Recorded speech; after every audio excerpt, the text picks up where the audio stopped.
That day has arrived again. All you need to say, the Michigan Wolverines against the Ohio State Buckeyes.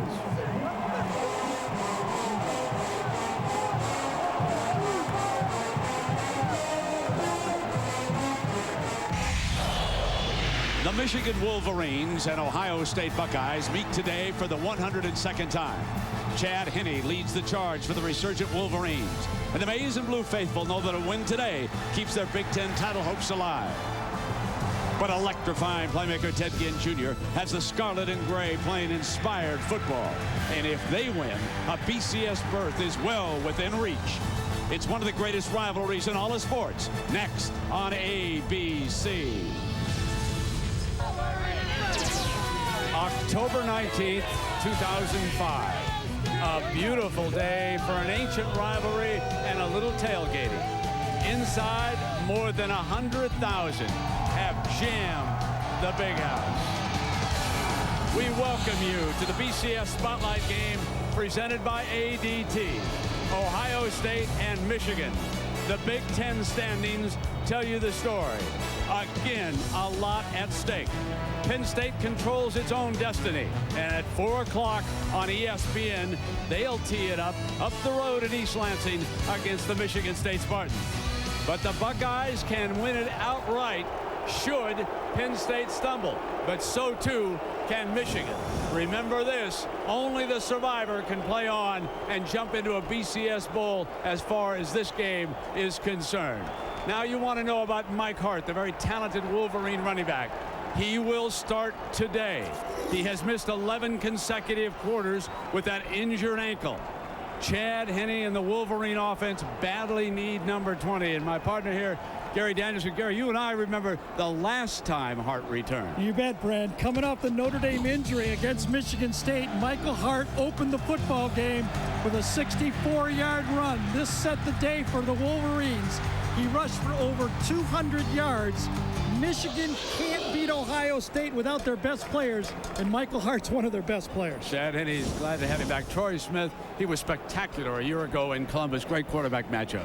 It really is, Brent. You know, it's hunting season up here, and whether you want to shoot the big buck or, in this case, the Wolverine, the two quarterbacks are the guys. They got to be patient, and wait for that shot. They're going to get 2 or 3, and they have to make it count. And two coaches are important today. You know, I really think they are. These players are so even that which coach makes the adjustment, which coach pulls off the 3rd and 1 fade pass to steal this football game. It's going to be fascinating. Expect the unexpected. It always happens. As you look down on our scene here, college football's greatest rivalry is coming up next on ABC. College football here on ABC, Ohio State at Michigan. The rivalry does not get any more intense than this. The irony this year is about 3 weeks into the season, we would have thought this game would have meant absolutely nothing. John Saunders, Craig James, and Aaron Taylor. For you, it was SMU against Texas. For you, it was Notre Dame against USC. These rivalries are just the greatest thing. Guys, you got to love the rivalries because rivalries are about history. It's a way to connect your present team to the teams of old. Because of that, there's a little bit more pressure. When we were playing USC, Coach Holtz had us take a test to learn about the history. If you did not pass that test, you did not get to play. These games are big. Well, you know, for us, I think what rivalry really does is it comes out and it makes you play a little bit with more intensity. And I think that's why we see these weekend games like they are. You see a little bit more oomph in everybody's hits and getting to the football. And it's great. You know, you want to go out there and do your best for your ball club. Like I said, Michigan, Ohio State is always big, and it still means something. We wouldn't have known that earlier in the season. Brent, back to you. Welcome back to the Big House. The weather is so beautiful. I thought it was October. It is. I am reminded, November 19th. And the Wolverines have just won the toss and elected to defer. The Buckeyes will be receiving. And so, Jack, we will see Troy Smith with the first series here today. And, Brent, we talked to both quarterbacks. Let's start with Troy Smith. I talked to him during warm-ups. He was very loose. I asked him, Troy, what about last year compared to this year? What do you want to do? He says, Jack, I want to step up and be more of a leader than I was last season. Then I went over and wandered over and talked to Chad Henne, who, as you guys know, blamed himself a little bit for the loss last year. He looked a little more uptight. Might have been focused focus, though, because that's what he wanted to talk to me about. He said, Jack, I need to maintain my focus, be patient, and let the game come to me. Guys? You know, Brent, if you win, you're focused. If you lose, you're uptight. They always rewrite these things at the end of the game. Yeah, it does make it a little bit easier. Yep.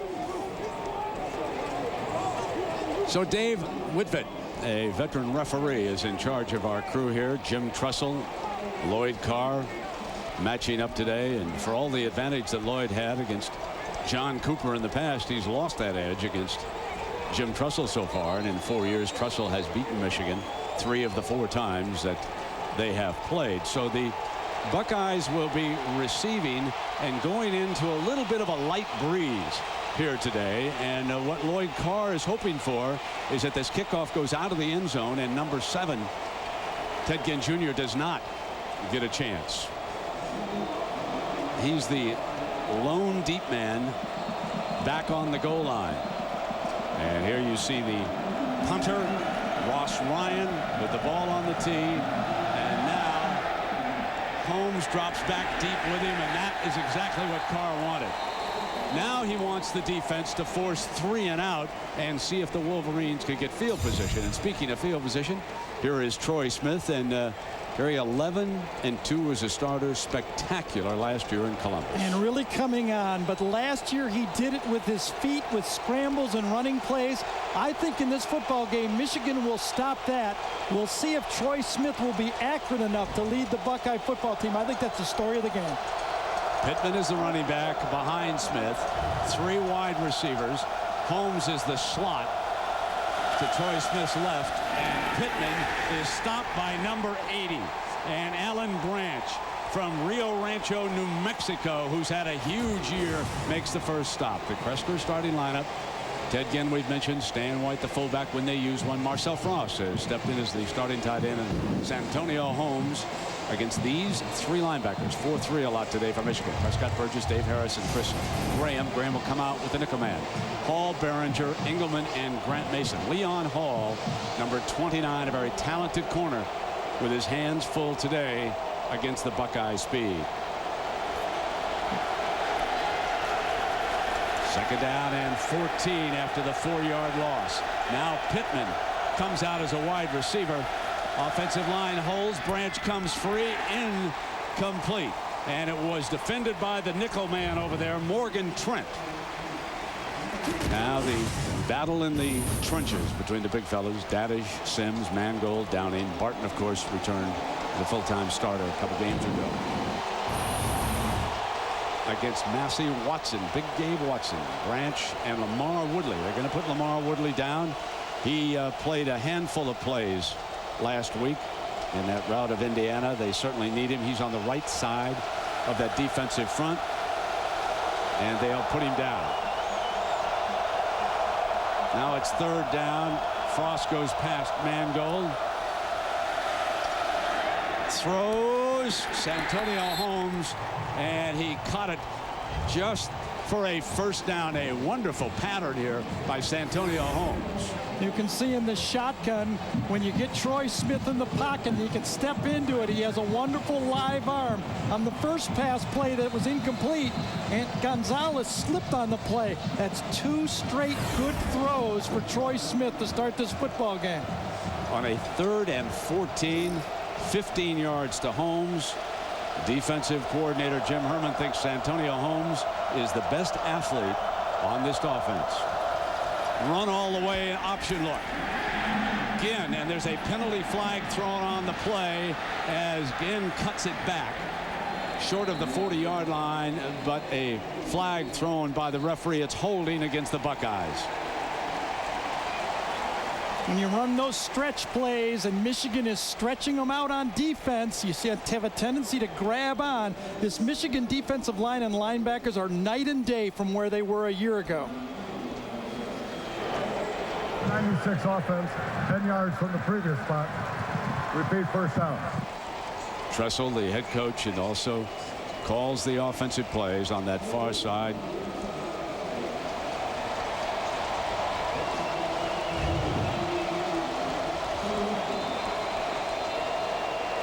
And it looks like Late change in personnel. Frost returning and the fullback coming out for the Buckeyes. That was that hand motion by Coach Tressel, changing personnel.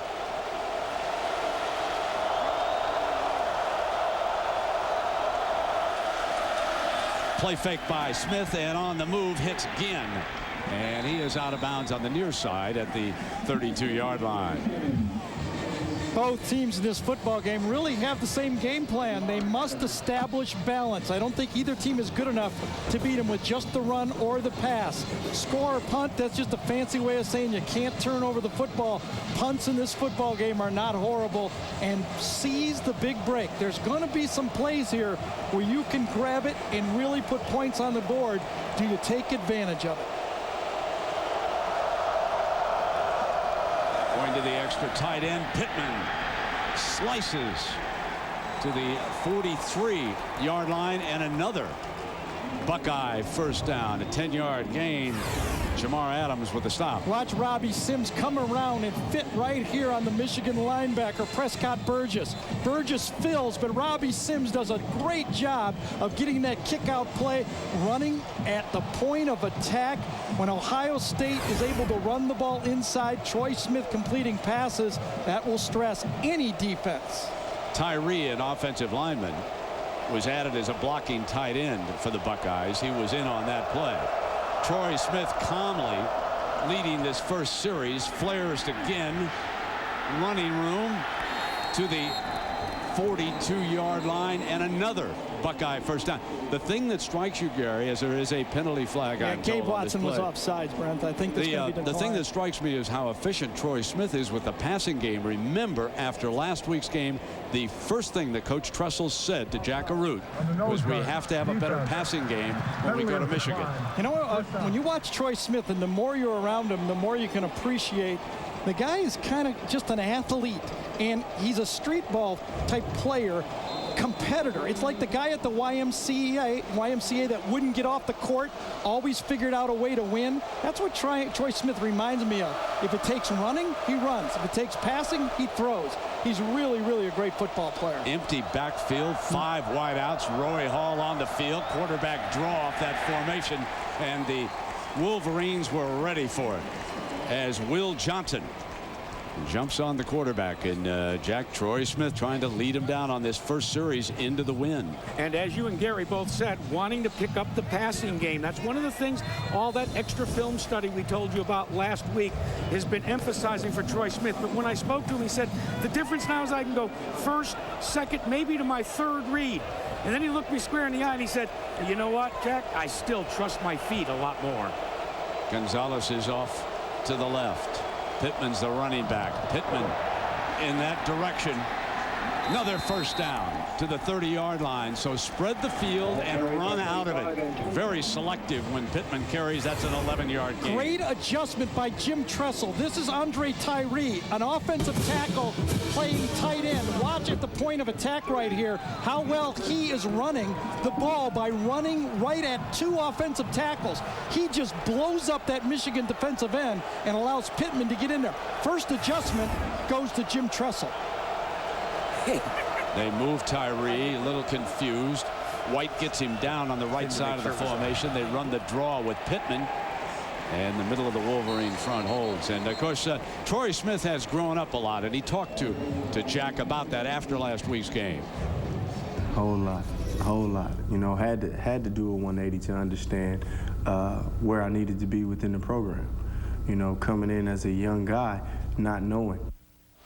And he is showing that maturity here today. If anything slowed this Buckeye offense in the early part of the season, it's the fact that Troy Smith was not back at the controls when the year began. Now again, that extra blocker. Tyree is on the right side of the offense. White, the fullback, is an H-back. Drops it to Pittman beautifully. slipping down at the 21-yard line, but every ball has been very catchable that has been thrown so far by number 10. Well, you know, this adjustment of putting Tyree in really gives Ohio State 3 offensive tackles on the field. Now remember, if you look at their stats, they do not throw the ball to the tight end that much anyway. Had some injuries there, so by putting another guy on Branch, the big defensive end, or Woodley, the big defensive end, it looks like Ohio State has really taken the first move. Michigan must counteract that. 3rd down and short. Troy, a very dangerous runner, is the lone running back. He's going to throw, and Hall's got it inside the 15. Dives to the 10-yard line, where it will be a 1st and goal here as the Buckeyes have moved it down, and Hall, who's been quiet as of late with a big catch, and quickly Smith is over, getting the play from Coach Tressel. This is Michigan-Ohio State football, and it's late in the year, and it's 3rd down and less than a yard, and what does Ohio State do? Go empty backfield, throw the ball, and get it in there to one of their different receivers. Troy Smith has been outstanding and great pass protection. 49% touchdowns in the red zone. Here's Pittman. Bounces this to the left side, and he's to the 4-yard line. It'll be 2nd down and goal before Prescott Burgess from Warren, Ohio, makes the stop. There are 3 youngsters from Ohio starting on defense for Michigan. In fact, that state ranks 2nd in number of players on the Wolverine team. There are so many outstanding football players that come out of Ohio, Pennsylvania. The Michigan defense is breathing. You can see all of them. David Harris sucking wind. Gabe Watson sucking wind. They are fatigued. This is the opening drive of the game. Run all the way, touchdown. Troy Smith again takes it into the end zone.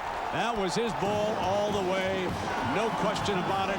And there is an 80-yard drive into the wind. Troy Smith going very well. He was 5 of 6 on the drive and ran it in for the score. It was the option call on the goal line, read perfectly by Troy to the outside of the formation. Willis Behringer, number 19, came on the blitz. Troy Smith saw it, ducked up inside for an easy option run by the quarterback. That's the 11th touchdown he's scored this year. Houston pulled that extra point a little bit. No good. And no good. And I won't say it, but you know what it means when you start missing extra points. It's an announcing cliche, but it will come back to haunt you, folks. Timeout. Here's our drive summary presented by Drive Insurance from Progressive. And the only bad news for Buckeye fans is the fact that Josh Houston just missed his first extra point of the season. He is now 39 of 40. And the ball on the tee into that breeze. Strong leg deep to the end zone. It'll come out on the 20-yard line. So Chad Henne brings the Wolverine attack out. A year ago, he was beaten in Columbus. He sort of took it personally. And what about field position right now? Well, this will be the challenge for Chad Henne all year. This is Michigan's starting field position. You see it right there.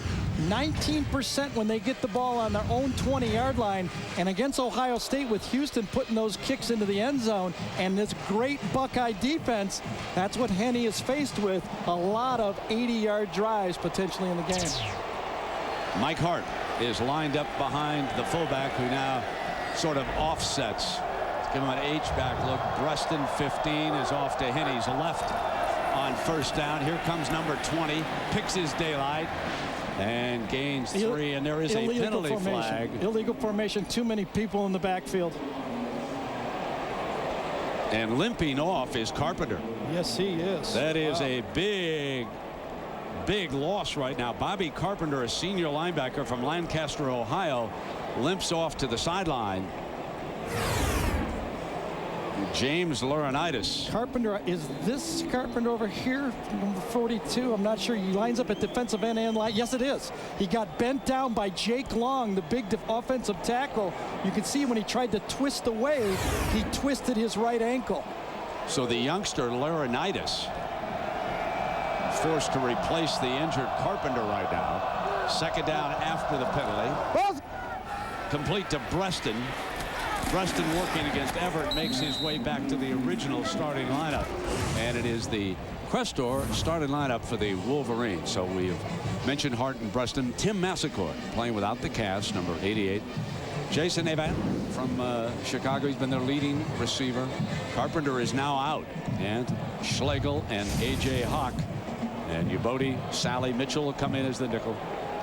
Dante Whitner and Tyler Everett, and Carpenter receiving treatment over on the side. Here it's now 2nd down and 10.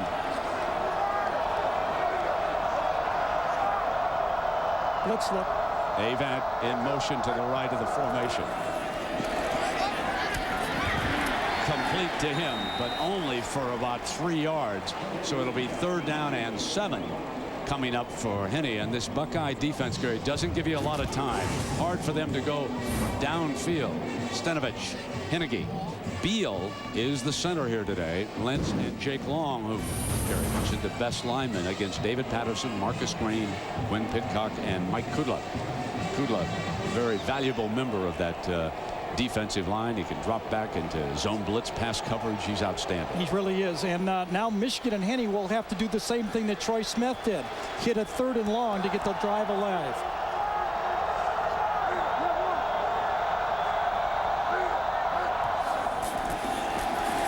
Henne against the Whitner blitz, throws sideline. Manningham got it. 1st and 10. The freshman Mario Manningham, number 86, a 13-yard gain against Ubodi. I'll tell you, Mike Hart, you want to know what he means to this football team? Watch Mike Hart pick up this blitz from Whitner to the outside. Number 9's a great blitzer. Mike Hart just stands him up. That allows your quarterback to make the plays. Mike Hart, so important to this football team. We talked about in the open. Stands up and takes on the first blitz and serves notice to those safeties and linebackers. I'm here all day, guys. 2 tight ends on the field. Ecker, Massaquoi. Play fake by Henne. Sets the screen. Here comes Hart. Dashes across midfield for another Wolverine. 1st down with Nate Sally, and he exchanging words after the Sally tackle. I really got to say, I got to give the officials a lot of credit early in this football game. There's been a lot of jostling. Hart and Whitner were swinging at each other, talking, and the officials are kind of staying calm and letting the emotions early in this football game as we see Carpenter. Brent, I talked about a big break early. The first big break is to Michigan. The missed extra point and Bobby Carpenter going off. Antonio Bass is into the backfield right next to Henne. They're going to flare it to him, and he drops it. Has to pounce on it just in case it was a lateral. This is a youngster they have groomed for moments like this. Direct snaps. Use him in the Ted Ginn formation a little bit, if you will, or like Williams or King, Penn State. We saw Carpenter go off, jack up the tunnel. What's the update for the Buckeye sideline? Well, Brent, Gary, they're going to take Bobby Carpenter up there for a preliminary x-ray. You could see that they had taken all the tape and the shoe off the right ankle. The ankle has begun to visibly swell, so they want to get the x-ray. I think he's probably doubtful, at least for this next few minutes. And Paul is in as the fullback. He is offset. And he takes a look at the situation he faces here on 2nd down. They'll run hard into the teeth of the Buckeye defense. He's down to the 49-yard line. Well, college football on ABC is brought to you by Chevrolet and American Revolution. Dr. Pepper in your local Dr. Pepper bottler. Dr. Pepper, one taste and you get it. And Wrangler, makers of Wrangler 5-star premium denim jeans. How about this? Ohio State was 2 for 2 on 3rd down. Michigan has picked up their first 3rd down conversion, 1 for 1, and now they have 3rd and long again. Not having Bobby Carpenter out there, though, really changes the Ohio State defense. Schlegel will now back off. Massaquoi is lined up on the left side. Terrific pass receiving tight end. Breston comes in motion to the left. Henne, though, is looking right, throwing in that direction, and he has got the crossing tight end. So Timmy Massaquoi came clear across the formation. Ecker will check in now. And again, the Wolverines convert on 3rd down. That's Gary. both teams making the plays, both quarterbacks. Look at Jake Long. He's going to take on Kudla right here. That would have been Bobby Carpenter, remember? Watch Jake Long just neutralize Kudla, allows Chad Henne to step up into that pocket and pick up another 3rd down conversion. The Wolverines are at the Buckeye 37-yard line. Henne off that play fake, tries to freeze the linebackers, steps away from Everett, takes off, and gets back to the line of scrimmage. So they have been working with Henne on slipping away from pressure as he did just there. And at the end of the game, we'll select a Chevrolet player of the game from each team. Chevrolet will make a $1,000 contribution to each university's general scholarship fund. Really a heads-up play by the Ohio State secondary there. That was a big, heavy play-action pass play, and Sally and the secondary were there. Looks like Antonio Bass is back in the game. He's at tailback. He's lined right straight up, as I told you. They have been working with him. He had a handful of plays against Indiana. They show the end around this time. Here's Manningham. He is tripped up. And tripped up by Ashton Ubodi, the corner from Klein, Texas, up to make that play for the Buckeyes. Read well. The Ohio State Buckeyes are excellent tacklers of any team they play in the open field. You watch their secondary.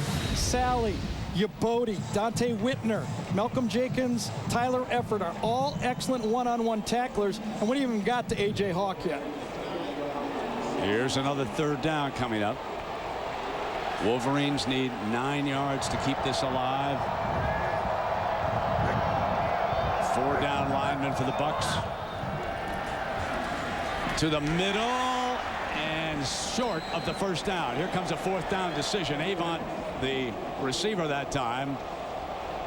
They call it Tampa 2 nowadays. Tony Dungy invented this defense. The Mike linebacker goes very deep in pass protection and plays things in front of him. We talked about coaches' decisions in the open. Here's one by Lloyd Carr. Will he make the right decision here as his team has a good drive from their own 20-yard line? And Monty Kiffin deserves a lot of credit for that 2 deep 2, working with Dungy down in Tampa Bay. Brought some of the principles out of the college game. And here's your 4th down now with Henne. Hart's the running back. They're going to try to throw for it. Snap high. Incomplete. Buckeye football. Would you have gone with the pass play in that situation, Gary, or is it safer call to run? The Buckeyes are only giving up 78 yards rushing all year. The second best rush defense in the country. It looks like both teams have respect for the rush defenses in this game. That was Henne's first incompletion of the day.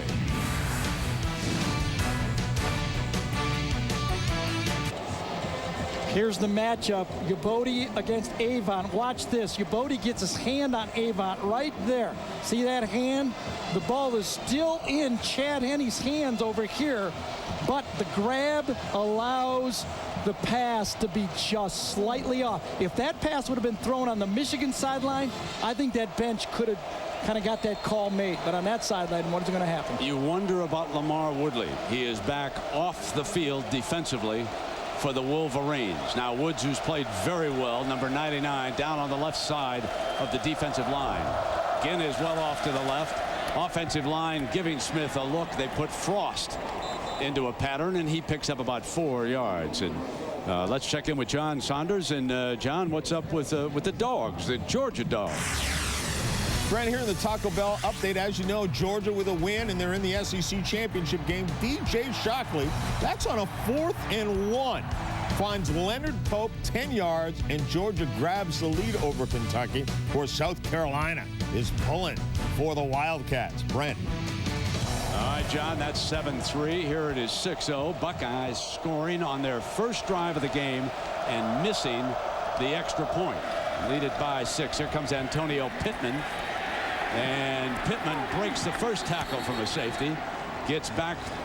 Well, he crosses the 35-yard line before Grant Mason over on him. But eluding the safety initially on that play. Pittman showing a move there. Yeah, I was just going to say, can't run out there, Antonio. That is not where you want to go. But there is no more improved player in the Big Ten. I would give it to 2 players. Michael Robinson from Penn State and Antonio Pittman here at Ohio State. He has really come on for this Ohio State Buckeye team. That was, frankly, I didn't think he'd be able to get outside, but he did. Lamar Woodley is in the game. Now he returns, and he'll be over on the right side. It is 3rd down and short. Branch is over on the left of the defensive front. Woodley trying to get there. They throw it again for the first down. Boy, So the Buckeyes are very efficient here today so far at moving the chains. They have passed for 4 first downs in this game already for a total of 6, Gary. Efficient is the word I would use, and it's quickly efficient too. You know, Troy Smith is getting back there, and he's taking those linebacker and defensive end pass rushes out of the football game because he's getting rid of it so quickly. You know, Ted Ginn has been going short. Pretty soon Ted Ginn is going to go long.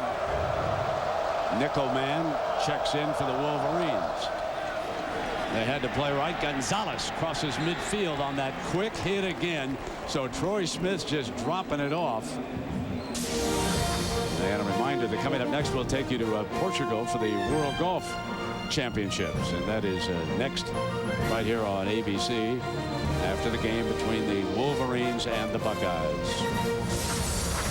I'll tell you, Doug Daddish, number 50, is doing a great job at left tackle. That was an injury spot for Ohio State. Steve Raring was hurt early in the year, but number 50 is doing the job so far in this football game. 2nd down and 3. Here comes Pittman. Pittman battled his way close to the first down. See where they spot the ball, and that will determine whether or not we've got the first down or a 3rd and short here. And let's check in down below with Jack. Well, Brent, as you know, Troy Smith is a difficult guy to prepare for because who can you get on a scout team to emulate him? Number 30, Kevin Norris, is the guy that was chosen. Played a little wide receiver, played a little quarterback. They were a little concerned whether Norris was going to be able to step up and be able to replicate Troy Smith. But the defense and the defensive coordinator, Jim Herman from Michigan, said he did a terrific job. Here comes the measurement for the first down.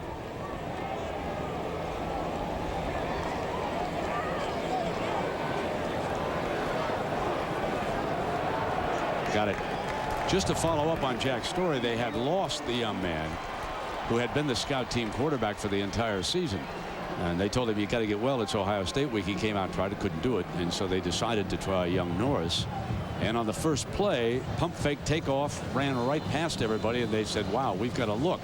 So nothing that Troy Smith is doing should be surprising them. He's just a great athlete. And it's first down and 10 on the 46-yard line. I was in there in the summer to watch Ohio State practice. He's got a lot better arm than people give him credit for. He's just learning to become a good quarterback.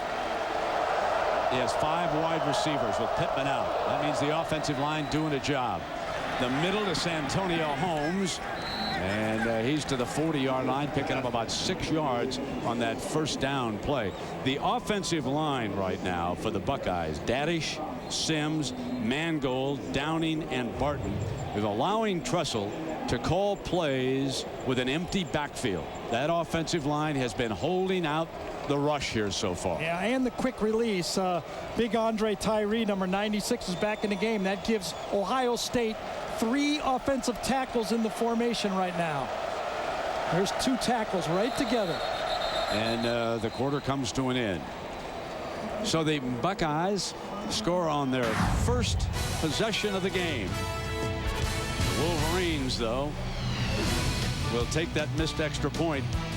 It was Troy's 11th touchdown of the season. Into the first.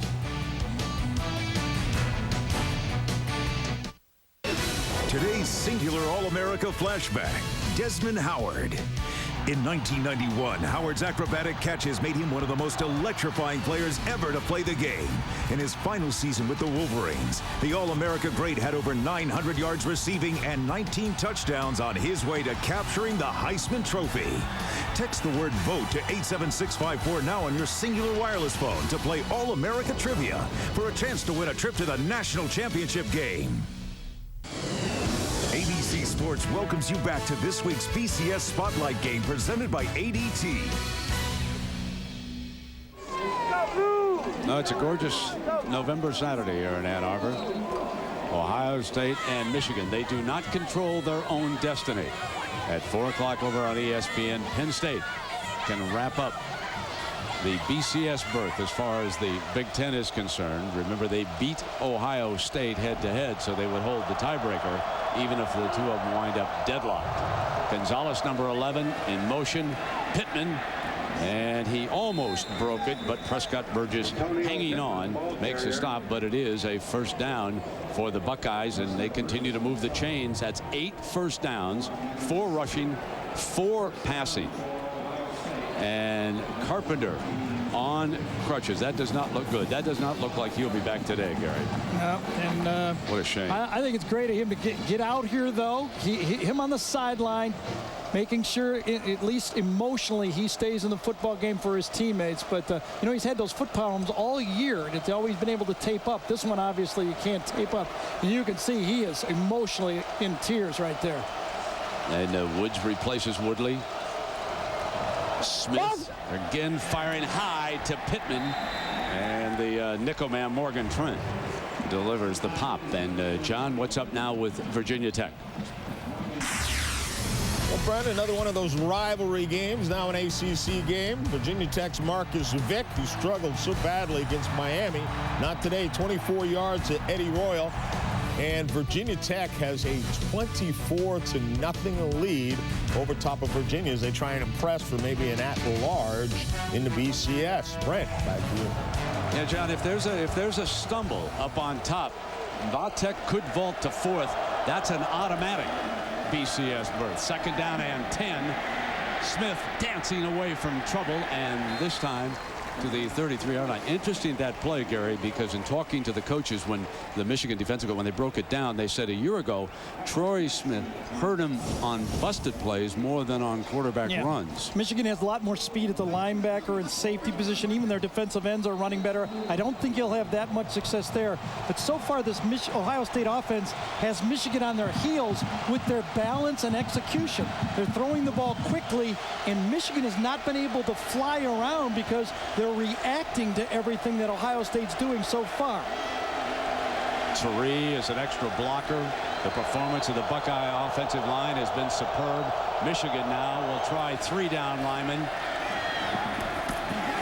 And Frost makes a fine grab, snared it with one hand, and hung on despite the lick from Brandon Engelman, number 31. He could not jar the ball loose at the 30. Watch this pop. Yeah, Frost is the guy right here, and they rave about his hands when you talk to the coaches, and maybe they should rave about his hand, because Houston's going to have an opportunity now to come in, and this is what, 47-yard field goal, and make up for that missed extra point. Drew Brees at his back, and this would equal his career long. Remember now, 47's his career long each of the last 3 years. Long enough. He's got it. Ties his career long, and like Gary said, makes up for that missed extra point. It's 9-0. Trussell and the Buckeyes. Buckeyes favored over Michigan by a field goal, despite the fact the game's being played in Ann Arbor. They lead it by 9. 12:49 to go in the first half. And Bruston is someone who can light a fire back there with the return. Houston has that strong leg. He may not give him a chance. He doesn't. This one's coming out on the 20-yard line. In the stands. A souvenir for somebody back there. Oh, wow. What a weapon. A 47-yard field goal and kick it up into the stand. Wow, timeout. Trailing by 9, the Wolverines will use 2 of their youngsters. Both Manningham and Bass are on the field. Hart is off right now. That's Manningham coming in motion for Henney. They empty the backfield out. Henney to the air, and here is Bass. A pro scout came to town, took a look at the talent, went to Coach Lloyd Carr, and said that Bass was the best looking athlete he'd seen here since Charles Woodson. That is high praise indeed for a youngster as he comes off after that reception.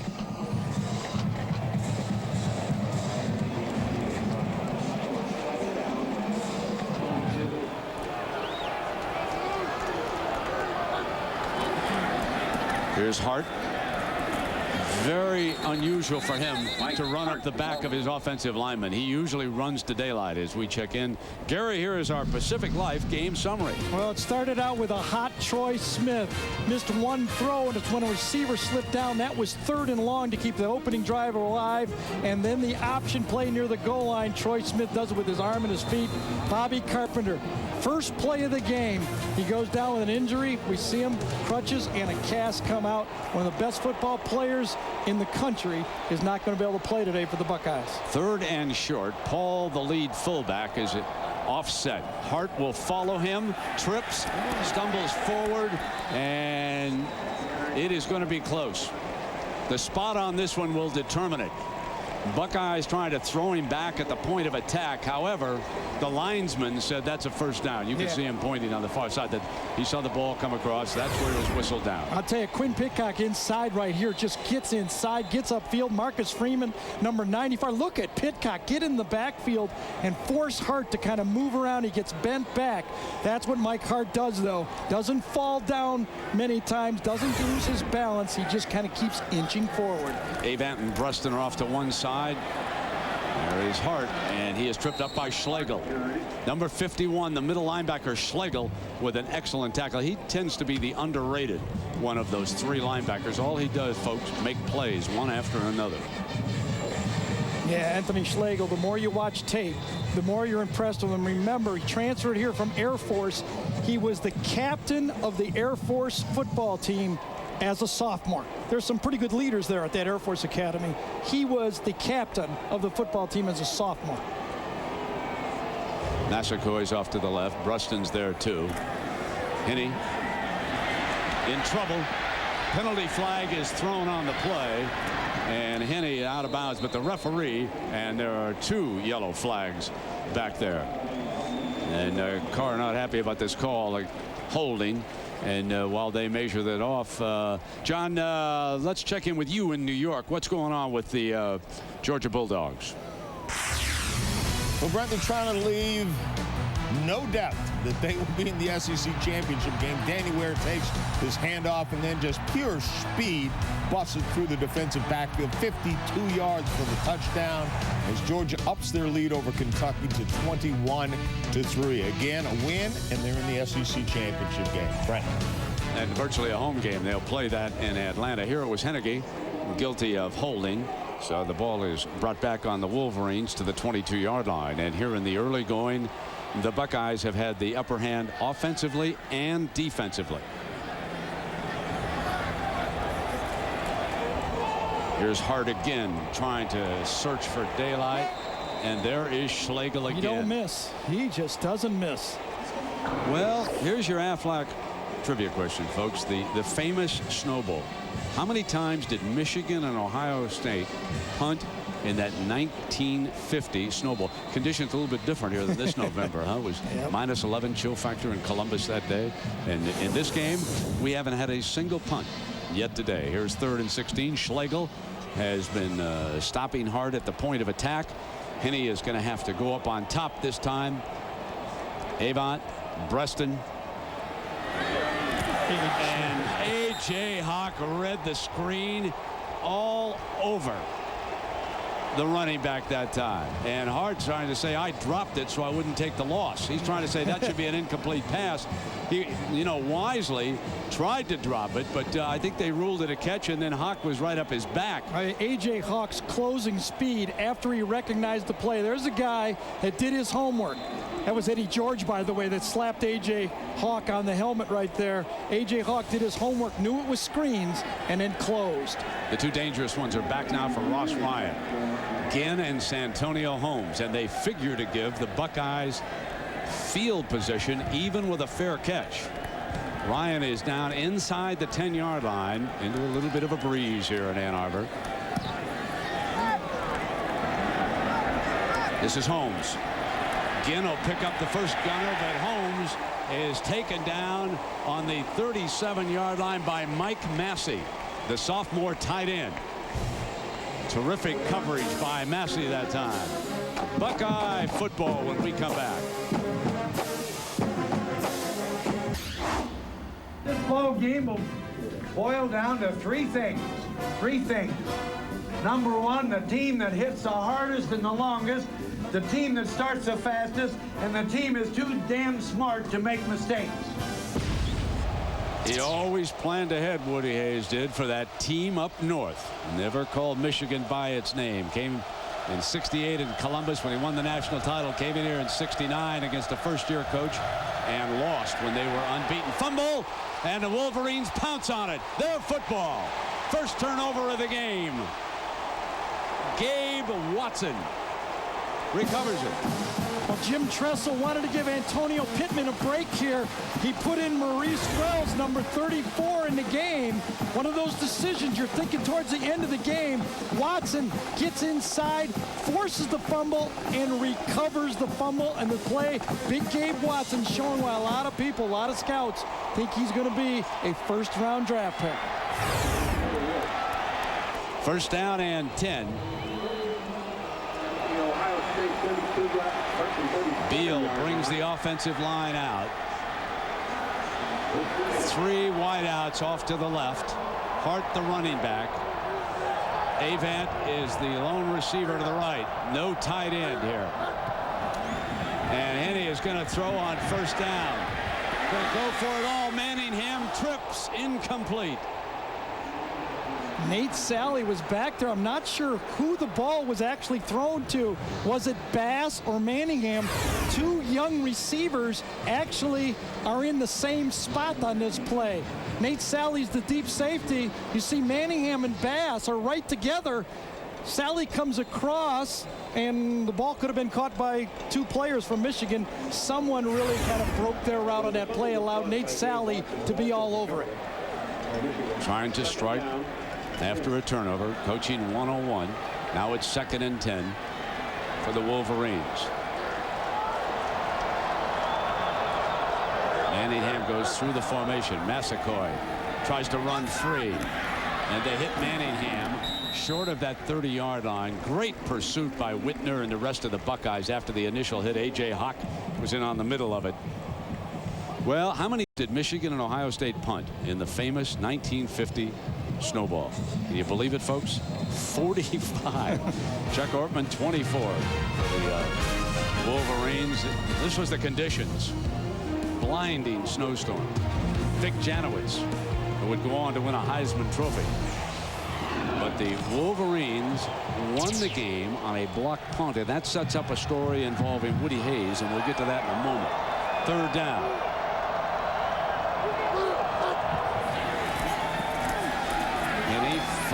Preston's got it. That's a first down at the 25-yard line. Now here's the rest of the snowball story. Wes Fessler was the coach of the Buckeyes that day. He was roundly criticized for not running out the clock at the end of the first half. That's when the punt was blocked and Michigan scored the winning touchdown. Fessler, in agony, was such a nice man. He couldn't stand the pressure. He resigned. Woody Hayes was hired prior to the next season from Miami of Ohio. Here is Hart bucking straight ahead. He beat out Paul Brown, who wanted to come back, but Brown had burned some bridges in Columbus. He also beat out Sid Gillman, who was down at Cincinnati. So in effect, this game is so important to the future of coaches. Nobody has to remind John Cooper the 2-10-1 record, despite those great teams that he put together over in Columbus. And Lloyd Carr had a terrific record against John, 5-1, but now against Tressel, he's only 1-3. So the heat a little bit on the Michigan coach right now. Tressel, who came and spoke at a basketball game in Columbus and said 306 days, I believe was the number, we will be ready for Michigan. He knew the importance of the Ohio State-Michigan game, and he won that first one. In motion is Bruston. And he takes his time, can't find anybody open, drops to Bruston, who's out of bounds, but he's across the 20-yard line. Short of the first down. One of the attack points for Ohio State is Anthony Schlegel on a cross blitz. Watch how effectively the Michigan offensive line picks up Schlegel and Hawk coming in a cross blitz. Schlegel taken inside and then another fit by the guard and the tackle. That's just a wonderful job to give Henne that space. If you watch tape of Ohio State, that blitz have been giving everyone problems. It didn't give the Wolverines problems in that play. Avant is off to the left of the formation. Fires it underneath the breast, and there's a first down. And Everett coming over from the corner, making the play.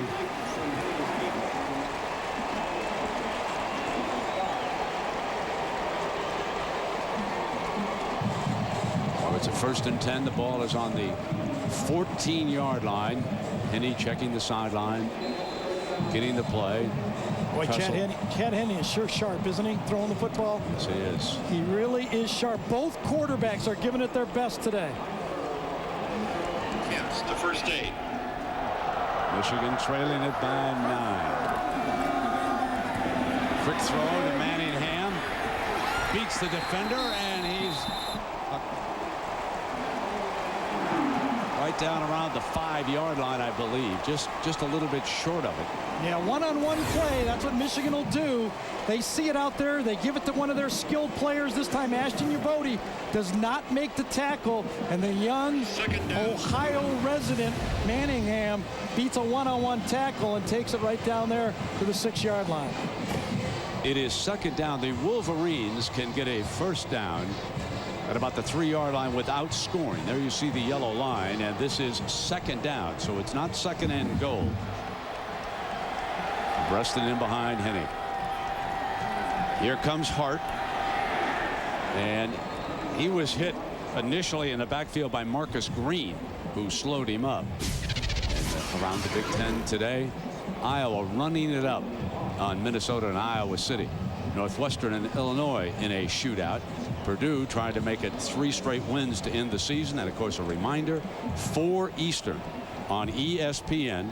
Penn State and Michigan State. If the Nittany Lions win it, they are the BCS team automatically from the Big Ten. There could be a second one. For example, the Buckeyes could get one of the 2 at large. We shall see. Now it is 3rd down. Slant, high, incomplete. Here comes 4th down. There's the penalty. That will be a 1st and goal. Yep, Yabodi had his hands all over Avant that time. Got away with it on that 4th and short in the first quarter, but that time with a touchdown throw on the line, the back judge said, can't have his hands all over him when that ball was in the air. Pass interference, defense number 26. The ball will be placed. Jason Avant is a very physical football player. Watch him to the outside. Plays off, comes into it. Yabodi tries to squat on it. Got his hand on the left arm. That's an easy call. So now it is 1st down and goal. The ball sitting on the 2-yard line. Paul, the fullback, he has been offsetting. But Mike Hart has been struggling to find daylight against the Buckeye front. Throwing the fade. Got it. Touchdown, Michigan. A beautiful throw by Chad Henne that time. The defensive back, Gary, might have thought he was going to run that quick slant again, and he cut back outside on him. I'll tell you, this just takes a lot of repetitions from the receiver and the quarterback. You can't see Avon on this one, but Chad Henne knows it's going to be a fake slant and the fade to the outside. It's one of those plays that you have to have the experience to do, and Avon does it as good as anyone in college football. Now Garrett Revis, he can make it a 2-point game. He does. So the Wolverines score their first touchdown after the fumble. Now watch Avon here, Gary. Yep, that little jab step said Yabodi goes, uh-oh, I got beat just a minute ago. Chad Henne knows, obviously, it's to the outside, puts it in the spot. Terrific pattern by Avon. Timeout. Come on into the big house. We're going to show you some big-time fun. And some big-time fun was had by big Gabe Watson right here, number 70. The ball comes free. Gabe has got it, and the Wolverines score. Gary, you were one of the first guys to type Gabe Watson Johnson. You loved him. And here's Ryan. And they'll take a knee and come out on the 20. So we are at the big house in Ann Arbor. The Buckeyes and the Wolverines with Gary Danielson and Jack Arute. Yeah, I'm Brett Musburger, and of course the three left standing, battling for the title. For Michigan to get there, they must win today and have Penn State lose to Michigan State. If Penn State and Ohio State tie, then Penn State gets the automatic bid because of the head-to-head tiebreaker for the BCS berth. Here, a 2-point game, a missed extra point for the Buckeyes. That leaves it at 2. Troy Smith fires to Gonzalez, and Gonzalez is out to the 34-yard line for a first down. Another one of those underrated football players in the Big Ten is Anthony Gonzalez right there. Really a technician, faster than people think, knows how to find the seams, and these quarterbacks, I'll tell you, we talked about it in the open, Brent. You got to be calm, you got to be patient, you got to deliver for the big game hunter. Both of them have not missed a shot. You know, I mean, you're going to miss a couple throws, but they have been on target all day. Still look for the Buckeyes to go deep. I really do. And Tyree gives them an extra blocker against Branch. So they're trying to get a lineman matchup there. And Pittman, Lamar Woodley, sliding off of him as he came across the 35-yard. I will tell you right now that Lamar Woodley is far from 100%.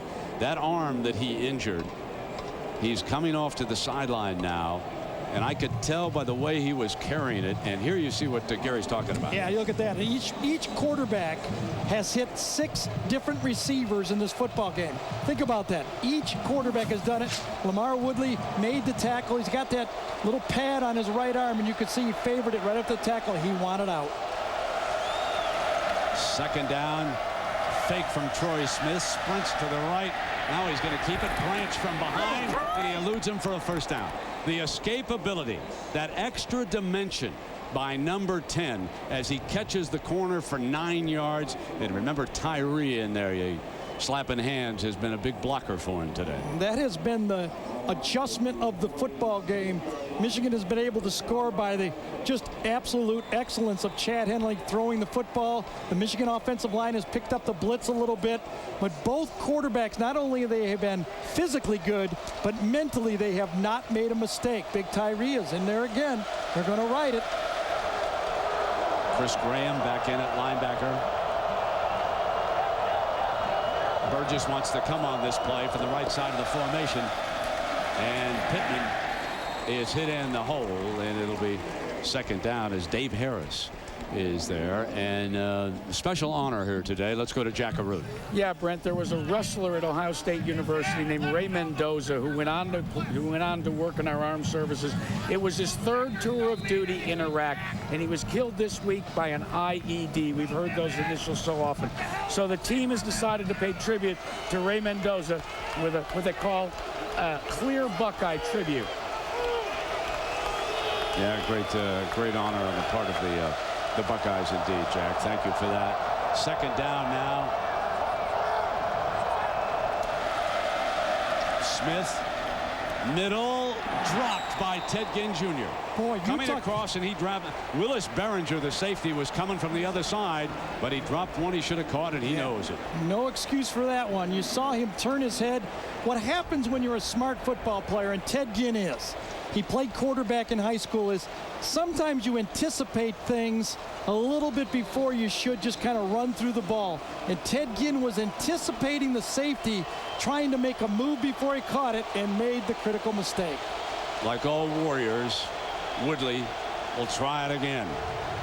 He's going to line up on that left side with that injured right arm of his, trying to give the Wolverines a pass rush.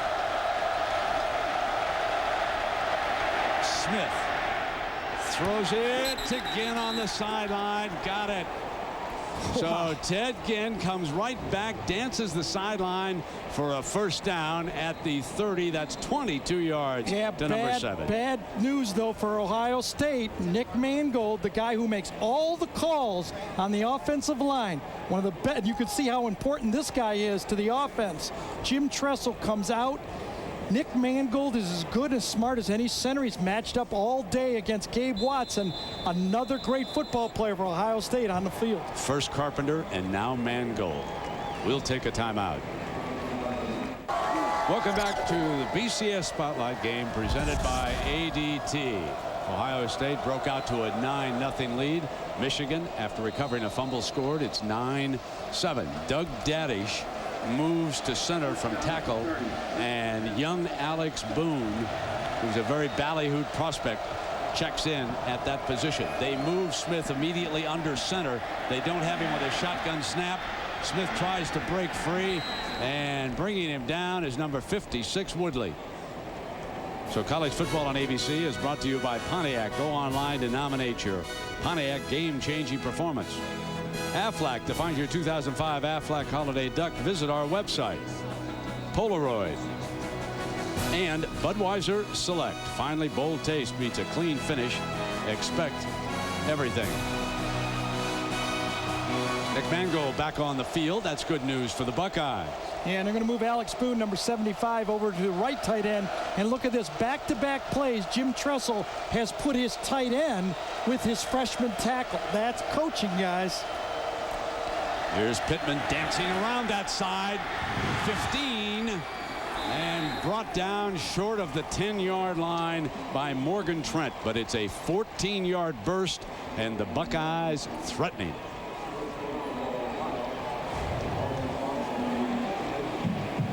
Well, if you see a great Pontiac game-changing performance today, nominate it at ESPN.com. Search Pontiac. Pontiac will contribute $5,000 to the Winning Schools Scholarship Fund. The game-changing performance here has been the appearance of Tyree as an added blocker on the right side over there. It has meant a ton. And that time Pittman bounced it over there and got it all the way down to the 12-yard line. The three-step drop. Smith going to take off. Woodley couldn't get to him, and he's across the 10-yard line. It'll be second down. That time Troy Smith tried to check off to Santonio Holmes. He thought he was going to throw a hitch to the outside. Holmes did not get the check off. You see Troy Smith, look at them talking to each other. Well, I thought you checked off. I didn't know. Troy, though, was able to save the play and not make it a dead play by getting scrambling up and getting 3 or 4 yards on a play. Jamar Adams leaves the field. Trent stays on for the Wolverine defense. Holmes goes out to the right. Gonzalez is a slot man. Ginn to the left. From the shotgun option look, here comes Pittman. Burgess comes up beautifully at the 9-yard line, and it'll be third down. The Wolverines will try to hold the Buckeyes to at least a field goal if they can.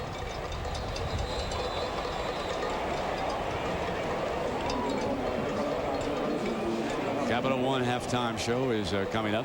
John and the gang, Greg James and Aaron Taylor, have highlights and analysis. And of course, they'll set the scene for Penn State, Michigan State. Remember now, that's on ESPN. You've got an ABC, ESPN doubleheader, if you will, today. And the Nittany Lions and Joe Paterno trying to wrap up the automatic BCS berth. And now Burgess, who made the stop, shaken up on the play, is down. He'll have to come off for at least one play. And he saved a touchdown on this play. I'll tell you, Ohio State used an unbalanced line. This is Daddish over here.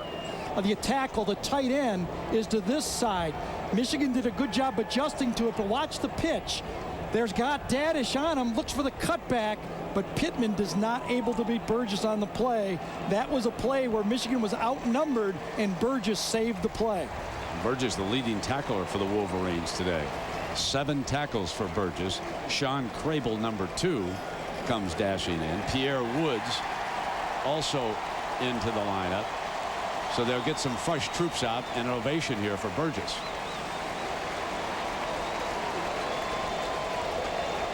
Perfect third down passing Troy Smith and Chad Henne. So here's your third down again. Gonzalez and Hall are off to the left, as is Ginn. Holmes and Pittman, the running back, off to the right. Wolverines trying to blitz. Hit him on the release, and it is fourth down. So the safety blitz. Engelman coming hard, along with pressure by Sean Crable, And Smith throws it away in the back of the end zone, and the Buckeyes settle for a field goal.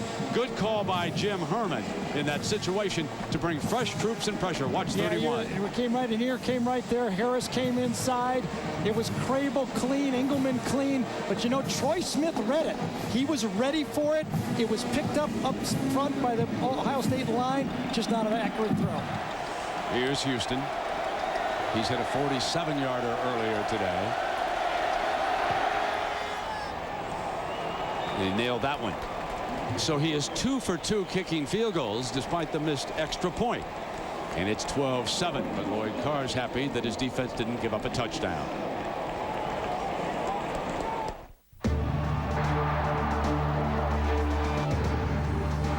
Big Ten football is a special tradition.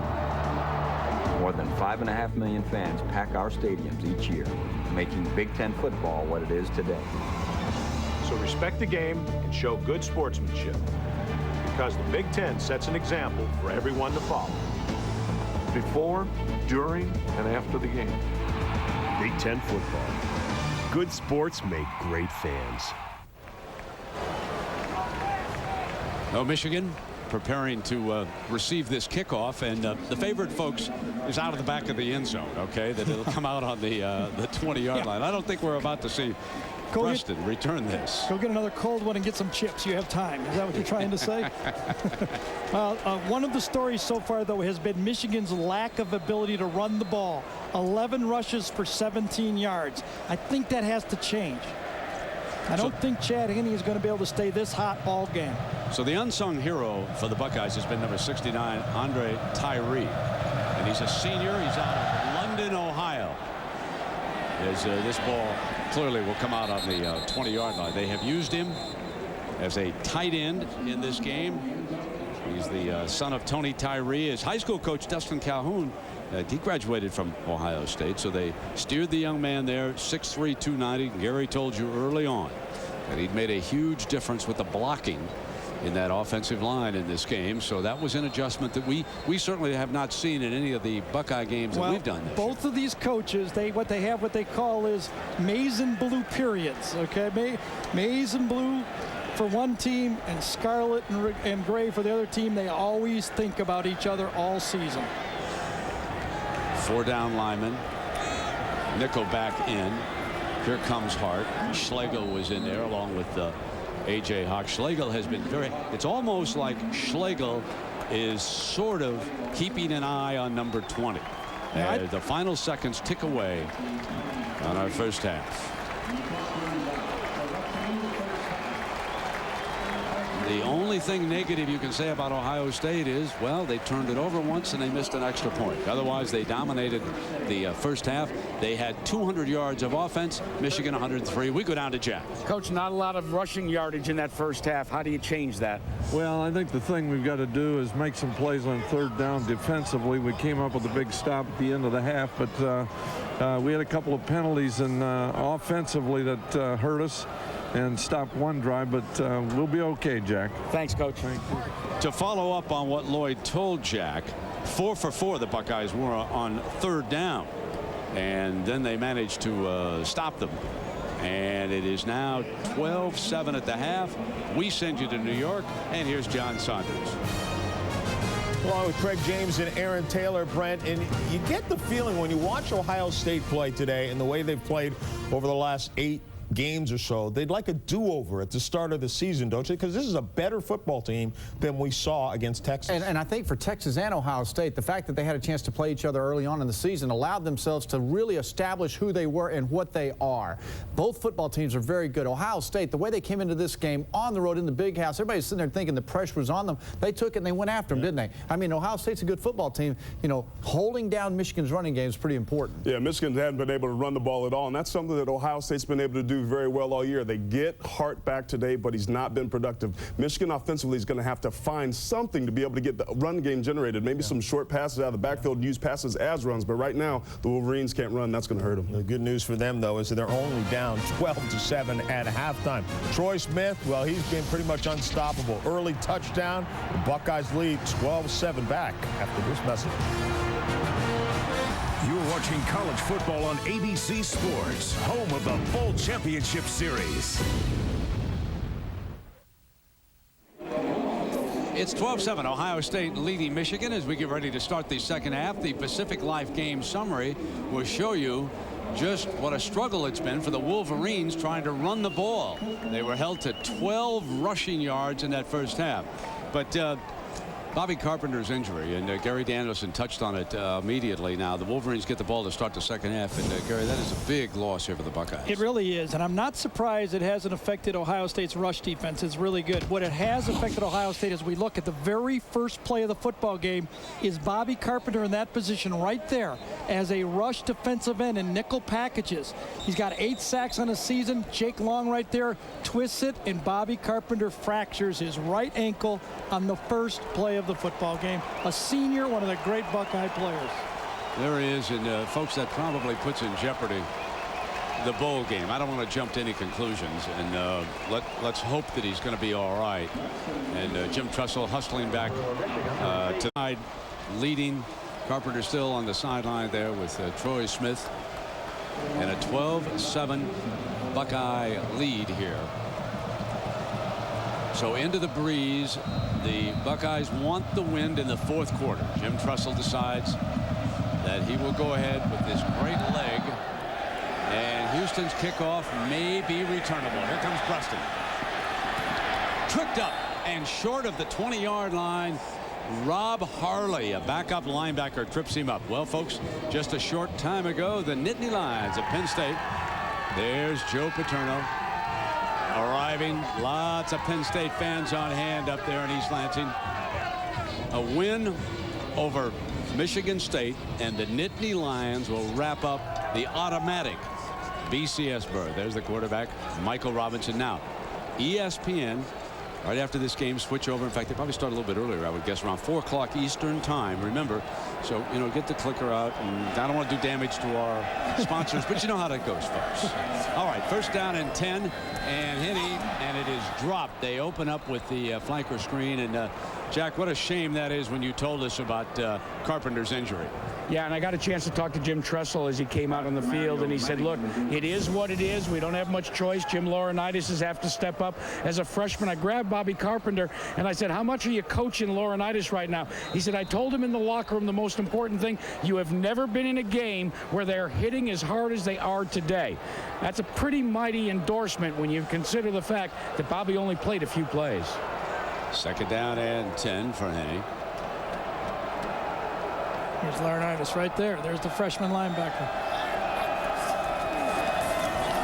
Hart, and it has been tough going. And if you see number 20 for the Wolverines, you'll see 51 for the Buckeyes not far away. He had jammed the point of attack, and Laurinaitis also there, but Schlegel has been just jamming up. And now we come to third down, and so this is out of whack. You better believe it. If you could do this all the time, you wouldn't have to stay and wonder about your running game. But can you keep doing this? Both quarterbacks have been on fire. Now Hart's hurt. Oh my. Oh my. And then Laurinaitis was in there. Schlegel was in there, and he went right to that right ankle again. Missed 11 straight quarters. Early, I believe it was against Iowa. So Kevin Grady, the true freshman, he's got a pass block, and he steps away and has to throw it away. Kudla had dropped off, and he had picked up the receiver, and 3 and out. A.J. Hawk and gang do their stuff here, and so Tressel, the coach, decides, I'll take the wind at the end. I think we can handle them. And Preston, they held him under control. Harley's great time. All these little things, folks, are adding up to a big, big Buckeye performance here so far. Ginn will try to get back there with Holmes and give them field position. Ross Ryan.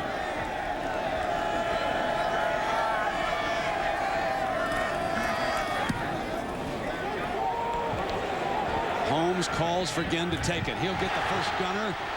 Fumble, loose ball. The scramble is on. Boy, Teddy Ginn has really struggled this year on punt returns. He dropped it, then tried to pick it up and run again, and he was saved. The Buckeyes save it now. And he was saved. Ted Ginn, it was an easy play. He had it all the way. drops it, and then calmly tries to pick it up again, doesn't cleanly get it, and almost another disaster turnover. That's the only time Michigan's able to put on points in this game was after the turnover. Watch Ginn. He drops it, tries to pick it up and run, and gets hit by Hood right as he gets it, and then it's a mad scramble for the football. Anybody's ball at that point, and the Buckeyes fall out. Pittman is lined up behind Troy Smith.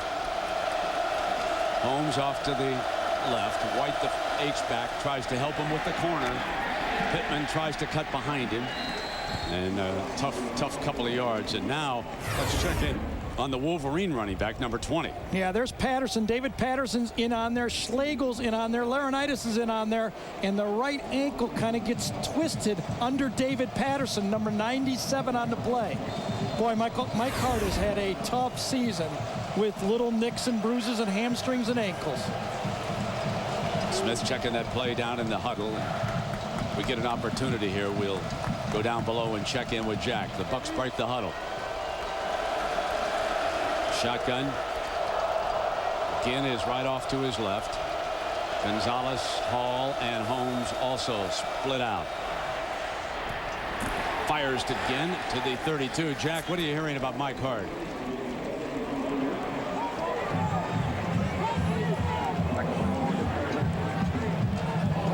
The athletic trainer has gone to work on Mike Hart, and he's retaping that right ankle. Keep in mind that Mike has had problems before. He's already wearing one of those portable braces on that right ankle. But they tell me that Mike Hart at 90% is better than most players at 100%.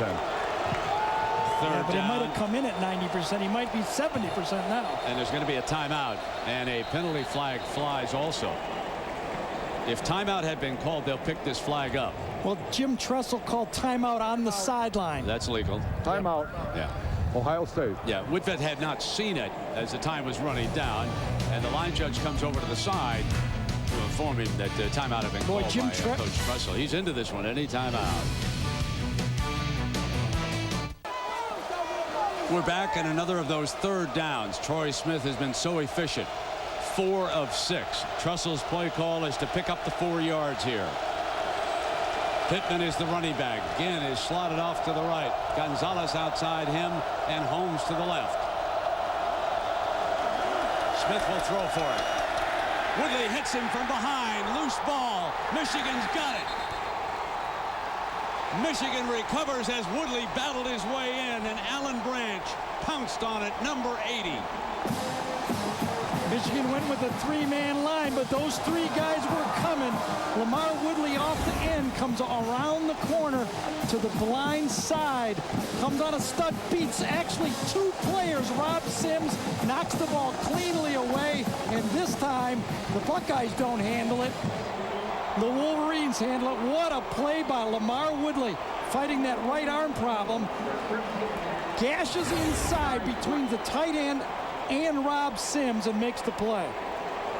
If Michigan can convert, that's your biggest play of the game so far. Woodley battling in, injured arm and all, jarring it loose, and Alan Branch on it. It is the second Buckeye turnover of this game. Michigan scored its touchdown after the first one. Henne getting time, firing.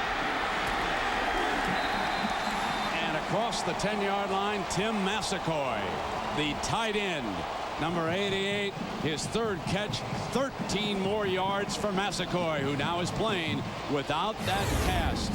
I'll tell you what, inside, the Buckeye defense runs with the post. Schlegel runs with it to the outside. Whitner runs with it, and a beautiful read by Chad Henne to the flat that time, and Massacoy picks up the first down. That's what a quarterback's supposed to do. If they take the deep guy, drop it off to the short guy, and he was wide open. Remember, Kevin Grady, the freshman, who has fumbled a couple of times, is a running back in place of Hart.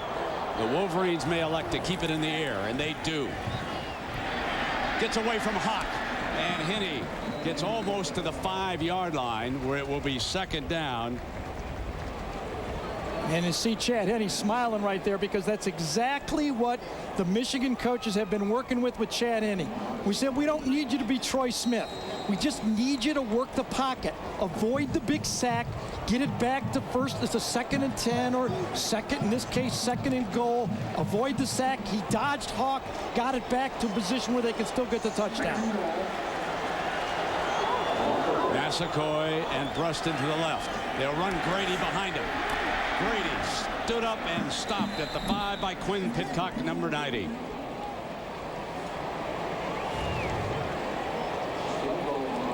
Kudla did the job. Pitcock did the job. A.J. Hawk did the job. Nate Sally was there. They turned that play in, and there was nowhere to go with that backside. Those linebackers just tracking that play. The fullback, Paul, brings the play in. He had a couple drops against Northwestern, but remember, Michigan loves to throw the ball to the fullback. Wouldn't they love to dial up Vincent Askew right about you now? You bet. And he'll be up now. He's way out there. Brady. Look at the fullback. They send Paul way on the outside, trying to at least get a corner out there on him. And now Henny will bring the tight end Ecker in. Tighter on the, he'll call timeout. No, delay a game. He didn't get it this time. Did not get it. It'll cost him, and that's big. Unless Lloyd Carr saved him on the sideline. No, he did not. Offense, number 7, 5 yards. The down remains 3rd. Lloyd thought he had the timeout. He was very happy, but this time Lloyd did not make the call. It was Chad Henne. Malone saying the timeout had been called. Carr wants to get at Vidvet, saying the sideline had called the timeout. Come over here. He said, I called the timeout. You can read his lips down there.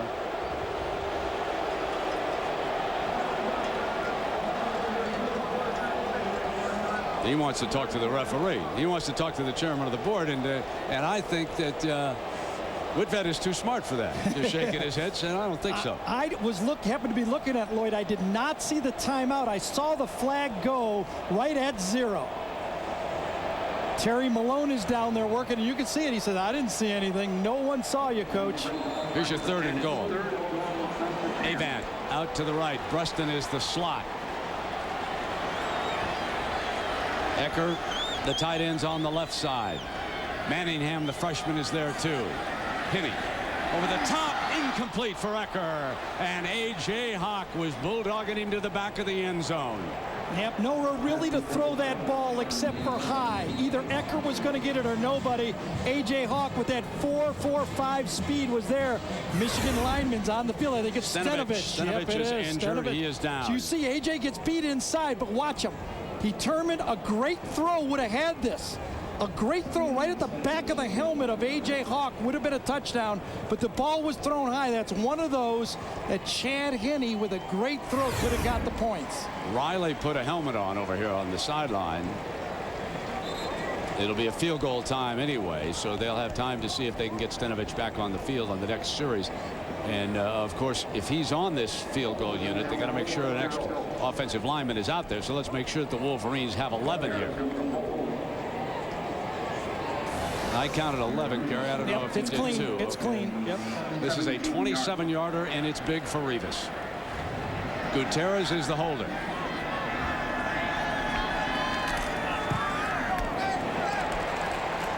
Right there. That was a huge response by the Buckeye defense following the turnover. Remember, it was 1st and goal. And again, it's a 2-point game. Timeout in Ann Arbor. It was always a great rivalry. But when Bo Schembechler showed up in Ann Arbor in 1969, he put a blowtorch to the match against Woody Hayes and Ohio State. And in that first year in '69, Don Canham, the athletic director, advertised down at Columbus that he had tickets for sale. They were only averaging about 40,000 a game. 25,000 Buckeye fans showed up, and they saw the end of that great run as Santonio Holmes takes a knee. Now, about a week later, after Michigan won, Bo went into Don Canham's office and said, you know, Mr. Canham, don't do that again. There were as many people cheering for Ohio State as Michigan that day in '69. What great stories we've got. And we're live in Ann Arbor with Gary Danielson and Jack Arute. I'm Brett Musburger. Here, Gary, at the top of the hour, give everybody a recap of what we've seen today. Well, the 2 turnovers from Ohio State has kept Michigan in the football game in my mind. You get a chance to get points off turnovers. That's kept this Michigan team that can't run the ball in the game. So it's first down and 10. It was Woodley who battled in. 4 down linemen this time. Woodley's over on the left. Pittman.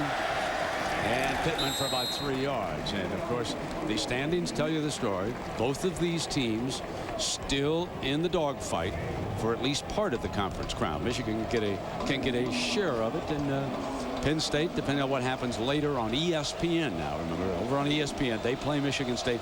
They'll start at 4 Eastern. You need a couple of TV sets to follow the action. And, of course, later over there, they've got Georgia Tech and Miami. A game that is being made up, and Miami still has dreams of somehow getting out to Pasadena. So it's a big day of college football still coming up. Here is Troy Smith firing complete to Frost, the tight end, for a first down. Got him in a little bit of a foot race with Harris, the linebacker. Well, we've mentioned the automatic BCS, and this is presented by Allstate. No question about the top 2 as long as they keep on winning. But the Canes are in 3rd. There is Penn State, 4th overall in the BCS.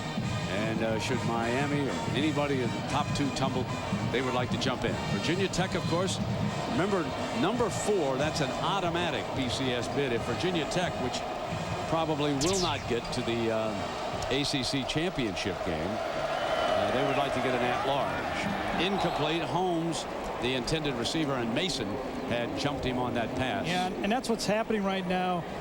Coach Tressel is really throwing a lot of short footballs, and Grant Mason, a very smart football player, seen a lot, is starting to anticipate the slant and the hitch pass to the outside. I'm really surprised still that Ohio State has not thrown the deep ball in this football game. Here comes Tyree. Very effective as an added blocker. 2nd down and 10. Gonzalez again to the left. Holmes to the right. And they run Pittman, and it'll be 3rd down and long coming up as Sean Crable makes the stop. And Jack Pittman started off very well in this game. He has 57 yards rushing. And you're looking at a stronger Antonio Pittman than the one that played in a game 1 year ago. He said in the offseason that he realized that by the time he got to November, he had been physically wasted. So he spent extra time strength and conditioning his body for a run this November. He added 15 pounds, not of just body mass, but of pure muscle. The Wolverines trying to urge the crowd into it. Nickelback is Morgan Trent. Smith from the gun to Ginn. Trent hits him first. And down he goes. At the 36-yard line, the Buckeyes are forced to punt. Leon Hall cleaned it up. Yeah, that time Michigan sat in a nice zone defense, forced the throw underneath, and one of those times where Jimmy Herman had all his defenders looking at the quarterback and the football. You can see you're going to get a rush in here inside, but it's zone behind it. Little rush off the side, but look at everybody play zone and force the short throw. This is the first Buckeye punt of the game. Trapasso and Preston is back deep. Into the breeze. The breeze shortened it up, but it takes a Buckeye bounce or 2. And it'll roll inside the 20-yard line. And that was a break. That could have bounced either way. Well, A.J. Hawk, leading candidate to win the Buckeyes. When we come back, you'll hear from Hawk on why he selected Ohio State. I think you come to Ohio State to play football, and that's what I did. When I got the opportunity, I came to play here, and there's no other place in the world I would rather be. You know, the Gurus did not have him that highly rated when he showed up, but the NFL scouts do. He could be a top 5 draftee. Great closing burst for a big linebacker. Now Chad Henne with Grady still his running back. And here comes Grady on the screen pass. He is brought down from behind by Quinn Pitcock on the play. When you look down on our scene from the helicopter high above, the 4th largest crowd ever. Just a gorgeous day. If you went with us at the top of the day, I said it was October 19th. That's how nice it was. And of course, here we are in November, and looks like Massaquoi is injured on the play. He broke that hand. I believe it was Northern Illinois. He was injured catching a pass and trying to brace himself, he told me yesterday when he went down. Coaches out there with him right now. He's a fine prospect. Yeah, also. and Tim Esquay was selected by Coach Carr to speak to the team about this series. He was the guy that really came up and said, guys, this is what this game means. And Jack, his family is such a wonderful story. Yeah, we've heard a lot of the news lately about the new elections in Liberia. Well, Tim's mom and dad, when he was still inside his mom, his mom pregnant from out of, migrated from a war-torn Liberia. Now get this one. In order to raise Tim Massaquoi, his mom Famata sent him to Allentown, Pennsylvania, then to New Jersey as they tried to build a life in the United States. His mom has never seen him play football until today. She was able to finally get some time off. She's come up here for senior day. Tim was all excited about it. She's in this crowd of 100,000 plus, and she's seeing him for the first time playing football. She should be very proud, Jack. He's a fine young man. And a firing, and he's got Ecker ridden out of bounds. Both teams now have kind of gone back to tight ends in the game. Ohio State threw that one to Frost. You can see Michigan now going back to Ecker, kind of going back to their roots. Michigan is right now. Little play action pass, zone defense by Ohio State, and the big target catches the ball and gets driven out of bounds for a first down. Manningham, another of the Wolverines from Ohio, checks in from the sideline. First down play at the 31-yard line. And there you can see averaging only a yard a carry rushing against A.J. Hawk and friends. Trying it again with Bass. Remember, I told you they had been lining up the speedster like Williams over at Penn State. And reminder now that the big fellas. The Chiefs will take on the Texans. That's tomorrow night on ESPN. Then on Monday night, it'll be the Packers and the Vikings, both coming off big upset wins on the road. So the Vikings and the Pack Monday night on ABC, and the Sunday night game, the Chiefs, a very tough loss up at Buffalo, did not play well in that game, and they're going to have to play better than that down in Houston. Still one of the long shots to make that playoff run, but they've got to start winning. Henne straight back, middle, and great coverage by number 21, Nate Sally. Yeah, that ball got away from Chad Henne just a bit that time. You saw Jason Avant point to the sideline. He wanted that ball more towards the sideline. Against the double zone, you come off the safety, and you watch. If that ball would have been thrown flatter, Avant would have had it. That allowed the safety to come over in the zone and make the play. A little bit of a flutter pass from Chad Henne. Sometimes when Chad overstrides, that ball goes high, and I think that's what happened on that one. Nice left hand from Sally, wasn't it? Yep. Third down. Hawk up on the line, and he's got him identified. He's on the right side. Pocket collapsing, and he is sacked. David Patterson from Warrensville Heights, Ohio, sacks Henne, and that's the first sack of the game for the Buckeyes. You know, Brent, one of the hidden stories of this football game has been the down three linemen. Remember, no Bobby Carpenter. The #1 sack defense in the Big Ten has had to adjust. And Marcus Green, David Patterson, and Quinn Pitcock have really stepped up their game so far in this football game. Now, Ginn, try it again back there with Holmes. Holmes and Ginn both standing at about the 34-yard line. Ryan booms it off, and they punt right to Ginn. Drops it again. Loose ball. Holmes goes back and pounces on it and saved the day at the 11-yard line. Wolverines almost had it. What Ted Ginn has dropped a pass wide open for about a 20-yard gain.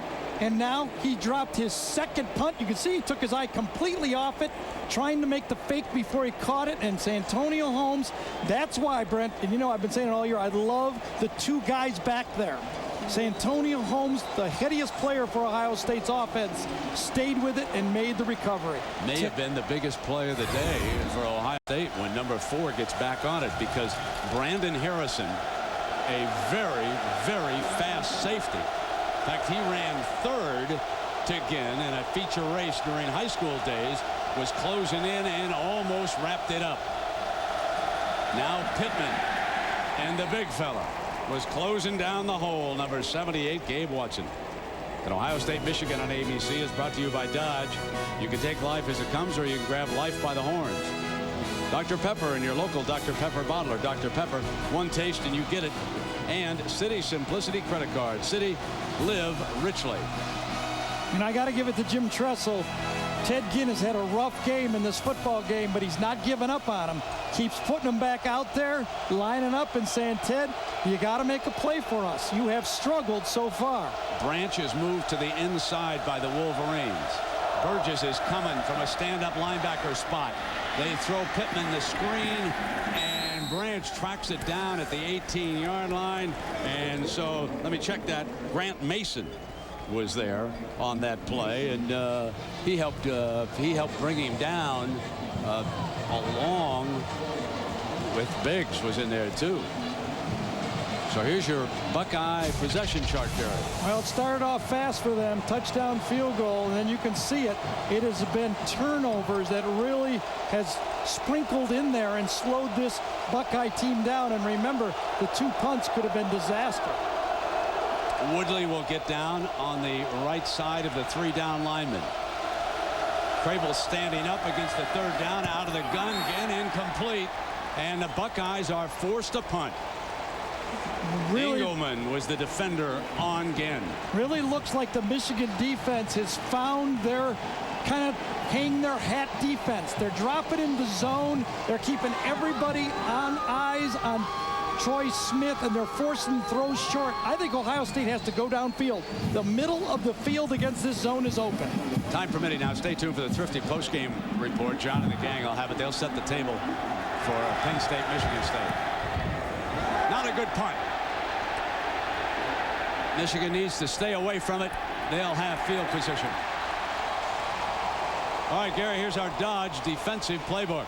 Well, so far in this football game, there was one thing Ohio State has done well. That is not allow Michigan to run the ball. They've been doing it with linebackers and great play up front. Those defensive linemen have been beating blocks. They've been slanting, and you can see Mike Hart. That's the play he turned his ankle on. Mike Hart has not been a story in the game. That 18-yard punt puts pressure on the Buckeye defense. They have to make a stand here. They will go to the nickel with Carpenter out. They will open with Mitchell. Number 32 is the additional defensive back. Henne, of course, is without Mike Hart. And the Wolverines elect to empty the backfield on 1st and 10 after the short punt. Fakes the screen, comes the other way to Bruston. Bruston for a 1st down. A great fake by Chad Henne on the full pivot that time, and Bruston took off. Yeah, it's a jailbreak screen. They've been throwing that bubble screen to the wide side. This time, Bruston takes one stop. You see the linemen are downfield. And in college football, obviously, you catch that ball behind the line of scrimmage. You get it into your playmaker's hands, spread them out, throw the wide receiver screen. Their 3rd tight end, the Wolverines, Mike Massey, the sophomore. Number 83 is into the game. He's been in now for a couple of plays. H-back look from him. Paul is there. Power for Grady, who cuts it back. And Schlegel again into the point of attack. As good a inside linebacking tackling as we have seen. And that picked up the 1st 10. So Portugal is coming up next. The World Golf Championships, the Algarve World Cup. Right as soon as we finish here. Is that missed extra point starting to become a factor in a football game? Do you notice that 2-point game up there? Oh, do we? A lot of my friends are noticing that 2-point game. 1st down and 10. Here's Henne firing complete. Bruston's got a 1st down across the 15-yard line. Chad Henne's not making any mistakes around the middle of the football field. To the outside, he's throwing a couple high ones. You can see it. He looks around, wants to go left, does not have the slant. Right with big Marcus Green coming right at him. He steps into the throw and makes it. I tell you make a lot of believers in you on your offensive football team when you have a defensive lineman staring you down, coming full speed, and you step into the throw and make the accurate throw. He is now 19 of 25, a touchdown and no interceptions. Remember what we told you at the top of the broadcast. He took that loss personally in Columbus a year ago. A fierce competitor. Protection, end zone. Avon can't hold on. And he was is covered by Everett. Sally coming over, and there is a penalty flag. Yep. They got it again? Yep, they sure did. I don't know if this one is legit or not. It looked like a perfect throw. Great coverage. Did the Buckeye get in there just before the ball got there? Pass interference, defense, number 6. The ball will be placed at the 2-yard line. Automatic first down. This is close, folks. Take a look. Tyler Everett, you'll see him in the big box, timing with Chad Henne. Slant pass, ball comes.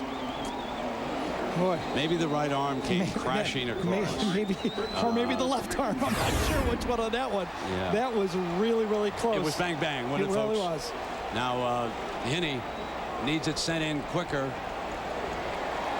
10 seconds left in the play clock. First down and goal. Brady's behind Paul. They'll go to the freshman. Touchdown! Michigan leads it.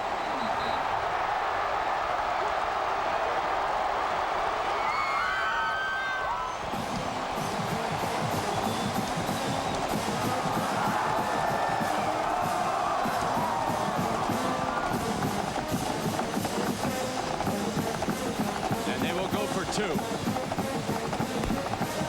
Lloyd Carr has sent the 2-point play onto the field. Henne checks with the sideline. So after that short punt, the Wolverines pounded in from 37 yards away. Chad Henne hands it off, and Kevin Grady, the freshman who replaced Mike Hart, zipped in. So here's your 2-point play, Gary. Yeah, what do? Do they fade again out here? Ecker is off the line.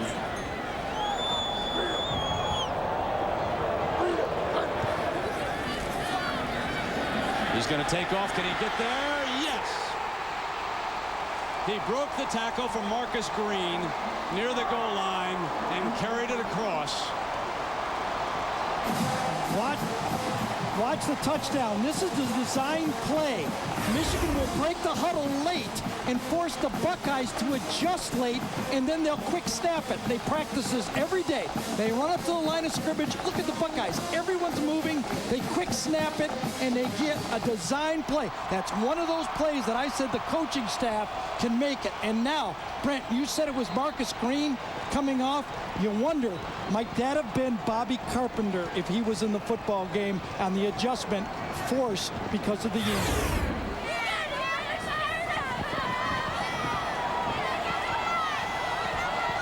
Jack, the freshman's doing well for Michigan now. And he was a highly touted freshman right out of the state of Michigan, Brent. He had everybody buzzing. Our Friday night spotlight belongs on East Grand Rapids High School, where Kevin Grady broke every Michigan rushing record in his 4 years there. And then in order to get prepared here, Brent, he enrolled in school in January. And here we are, Jack. Ryan's going to kick this one short in the air. Gonzalez back to field it on the 12. And Gonzalez is pounded at about the 26-yard. Here's another reminder now. Coming up on ESPN, college football presented by Nokia.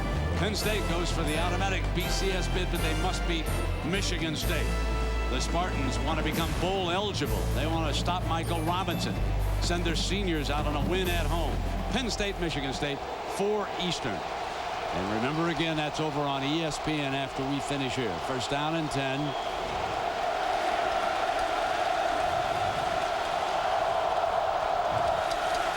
There's the option to Pittman. Paul closes in to the 31-yard line, and it will be second down. Ohio State used that unbalanced line that they were successful scoring a touchdown with. His time to play and dial up that option. Santonio Holmes right there does more than just catch the football. He's recovered fumbles, and you can see this time he fits up on the block on Jamar Adams to break that option play and get the 5 yards. They would have got nothing without that block. Nickel coverage, extra defensive back on the field for the Wolverines. Woodley down on the left side. They'll run away from him with Pittman. Burgess in there, and this is going to be very close here, isn't it? And that's a reminder, next Friday now, the holiday weekend. Texas against its rival, Texas A&M, a struggling Texas A&M this year.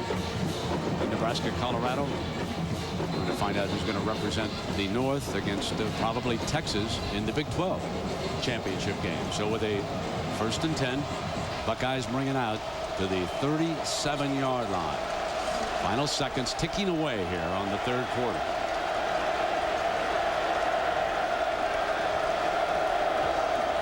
There's Pittman again, and Woodley from behind. He slipped Gabe Watson, and Woodley came in from behind.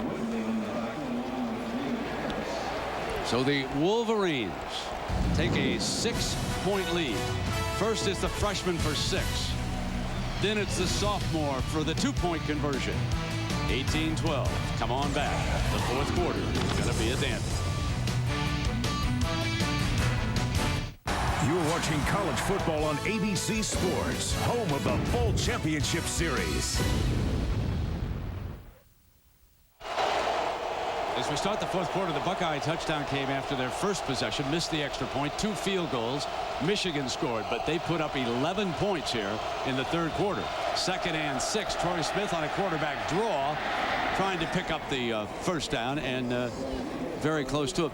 It was interesting, Gary, in talking to Jim Herman, the defensive coordinator of Michigan, and he made the comment that Holmes was his best athlete. He's taken Holmes away. He's got only 2 receptions here today. He has, and you know what's surprising me, Brent, also is the special teams are the strength of the Ohio State Buckeyes. They've missed an extra point, they've fumbled 2 punts, and they've shanked a punt. They really have been keeping Michigan in with terrible special team play. Yeah, that's a very good point, because we rate them one of the best special teams overall in the country. And Pittman blasting right straight ahead, and the chains will move. Because it's not like Michigan's gaining a lot of yards. They've got 150 yards against the Buckeye defense through 3 quarters of the game. It looks like the Michigan defense, though, finally feels confident about what they're seeing from Ohio State. No more surprises, no more tackle at tight end. All that stuff has kind of gone away. Tyree over as a blocking tight end on the right side of the formation. Big Gabe Watson is cocked on Mangold. Smith will drop it off to the safety valve, and Pittman picks up another first down. Well, the Hawkeyes, John, they were blowing Minnesota away. What's going on with that game? Well, Brent, here in the singular All-America Player of the Week update, we'll show you why they were blowing them away. Ed Hinkle might be a good candidate. 46 yards on this touchdown. Had 150 yards plus receiving. 4 touchdowns. Text the word VOTE to 87654 now on your singular phone for your ballot and a chance to win a trip to the national championship.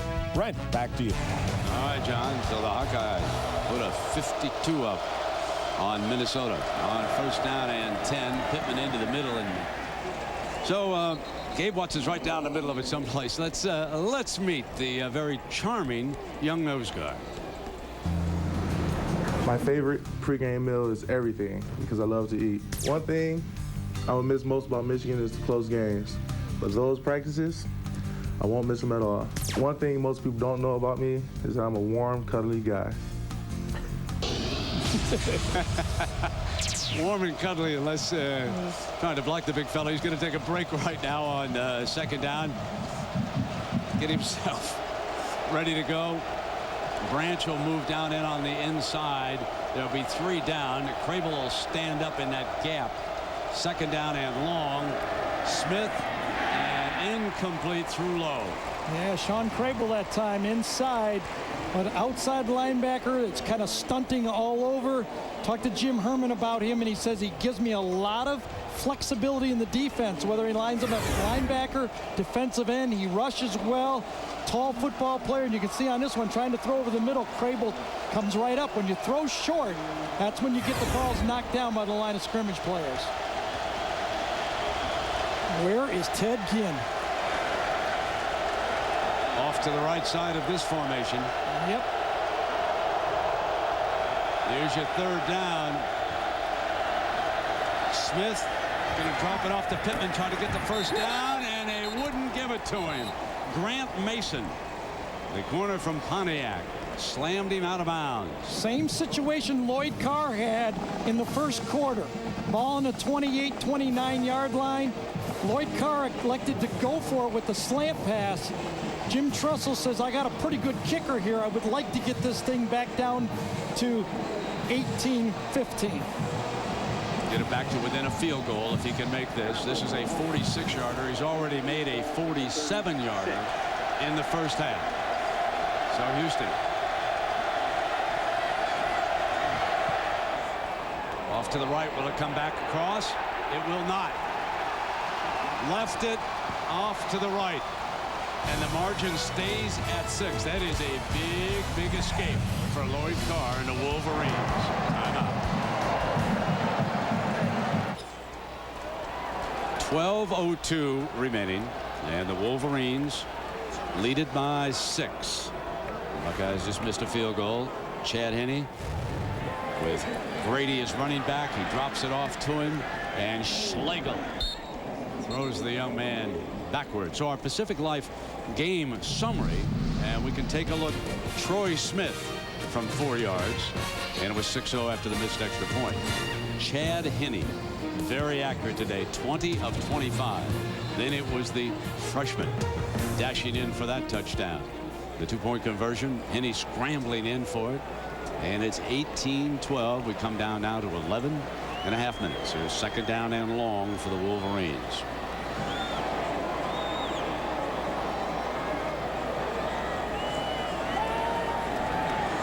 And he's going to drop it off as he was going down, and they're going to want grounding on the Buckeye sideline on this one. Yeah, he was in the pocket.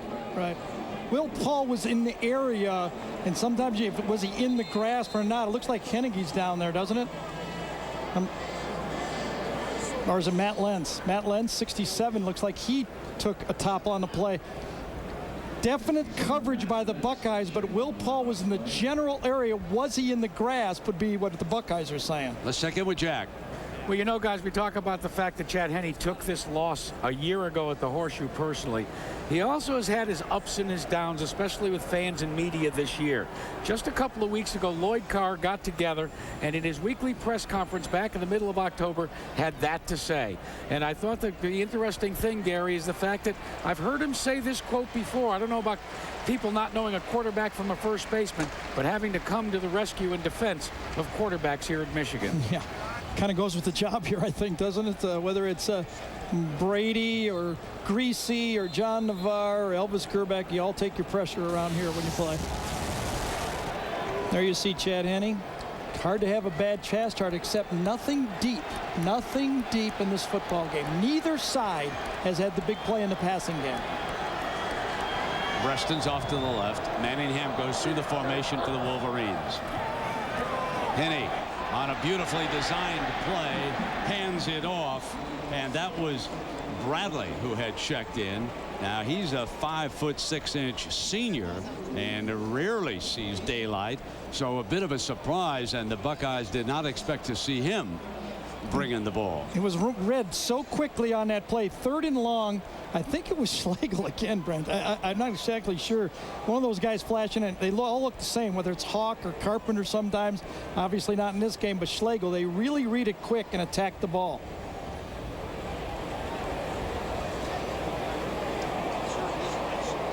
Just that much. Now the crowd's going to say one thing, and let's see what the coach says. His is the vote that counts. He hears the crowd. Now, if he listens to his players, he's going to go.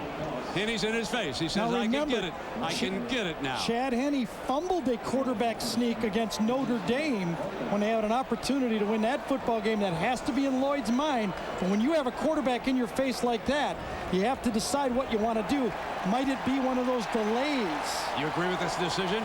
I don't know. There's a lot riding on this game right now. To make a turnover at this part of your game, it would be just like a turnover if you don't make it. They know he's coming. Schlegel's getting ready to make a running leap at the quarterback. Both tackles pinch in. Stepped over and got it. Went behind the left side of the offensive line and picked up the first down. That is why the coaches say at this point, going back to Jack Arut's story, Chad Henne is ahead of Tom Brady, a fierce competitor. You know, I get the feeling that Lloyd Carr did not want to do this. I think he was ready to punt the ball, but Chad Henne said, I want to do it. He looked at the quarterback right in his eyes and said, how could I not let this guy try it? Now, we praised Tressel in the first half, and in fairness, this, it is this man who's made the right calls in the second half. Is that a lateral? Out of bounds. Well, the Buckeyes were saying that's a lateral. You've got to give them a loss. This will be reviewed. That might have been behind the quarterback, and they will spot the loss for the down here. They Every called time I look at incomplete Chad, pass. They called incomplete pass on the play. Now, when you throw to the left, you're right. Obviously, your right arm is closer to the line of scrimmage, and they're throwing that bubble pass. Jimmy Augustine hasn't seen anything to convince him yet. Second down. So our replay official did not stop it. There is Grady, the freshman, and somehow beat the first tackle and made it to about the 42-yard line. So now here comes one of those big third down plays. Michigan 5 of 11, but they have been stopped as of late on third down. Remember, they were red hot in the first half. Last time they had 3rd and long, and they ran the draw play to make it 4th and less than a yard, and that's when, of course, Lloyd Carr went for the quarterback sneak. But you can see right now, 3rd and long again. They must pick up the first down or get it 4th and inches again. They are 0 for 4 on third down this half. Manningham through the formation. Here's Henney. They're going to try to throw for it.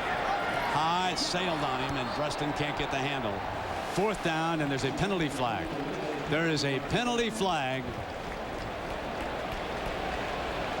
and it's thrown in the secondary. Oh, boy, Michigan starts clapping.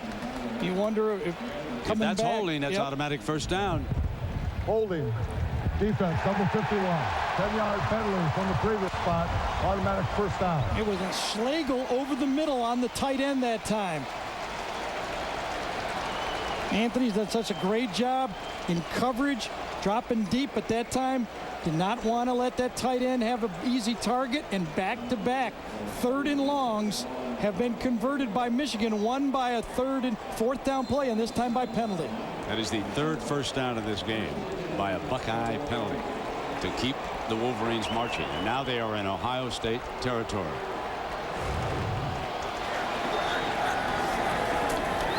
Henney dances to the pocket. Going to fire deep. Manningham got it inside the 10-yard line. Manningham's got it. It's 1st and goal. 38 yards. First big pass play of the game. Look at the time Chad Henne had on this one. He pumped about 3 times, and then Brandon Mitchell, the nickel, really took a bad angle on this play. There's Mitchell right here. Manningham is going to come down. The ball is going to hang and hang. Mitchell should have this play. He's in position. The ball is there, and he turns and goes away from the football. That should have been stopped. 1st and goal, and here comes Grady stepping to the left, just short of the 5. Brandon Mitchell, the nickelback, was in position to make that play. The ball was slightly underthrown, and he misjudged it. First big passing play of the game. Now they lead it by 6. Michigan thinking on the sideline, Lloyd doesn't want to let the 9 get away from him. They don't want to go for the high risk, not trailing. 9 would be a good number for them at 8:52. Obviously, they'd rather have the touchdown. They don't want to gamble.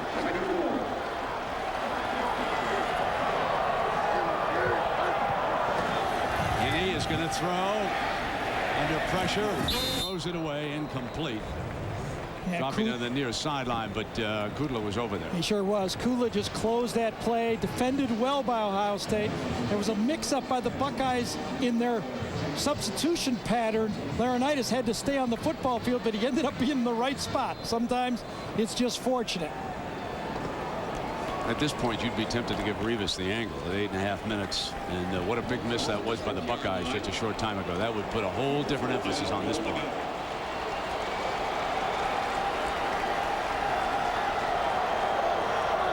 Stenovich back in at left tackle, quarterback draw. Henne not going to get there. Nate Sally among the defenders. Coming up, Schlegel is also there, and it's going to be 4th down. The field goal unit coming out right away. Yeah, Lloyd Gutierrez. Lloyd didn't even hesitate. Nope. That's why the quarterback draw was called. You got a hot quarterback. Chad Henne, 21 for 30. Call the quarterback draw because you want to make sure you get it to a 9-point game. Well, of course, a reminder that Right after this, over on ESPN, Penn State and Michigan State tee it up. So here comes Revis. This is a 19-yarder. It's from the right hash.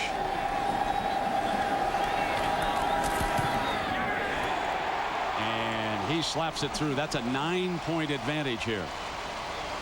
And while we're waiting, let's check in with Mike Tirico. Mike, getting ready for Penn State, Michigan State. How about those Nittany Lions, Mike?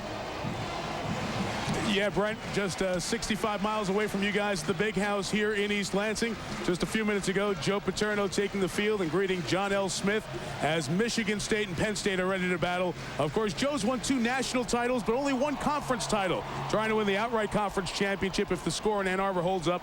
Michael Robinson, as you and Gary said a couple of weeks ago against Wisconsin, best offensive player in the league this year. But let me tell you that Drew Stanton and Michigan State have not folded the tent. They said they haven't quit. They want to send the seniors out with a win and get a win to become bowl eligible. See, at 4:11 Eastern, that's kickoff time here in East Lansing. Michigan State, Penn State on ESPN. Back down to Brent, Gary, and Jack in Ann Arbor. Guys? All right, Mike, and as soon as we finish, I'll get a cool one and get you turned on, my friend. All right, how about this? 2 TVs, keep the sound up on us, and just a picture for Mike. Sorry, Mike, you got the rest of the game. You sound like Brett Bassinet of a week ago. Ball is on the tee.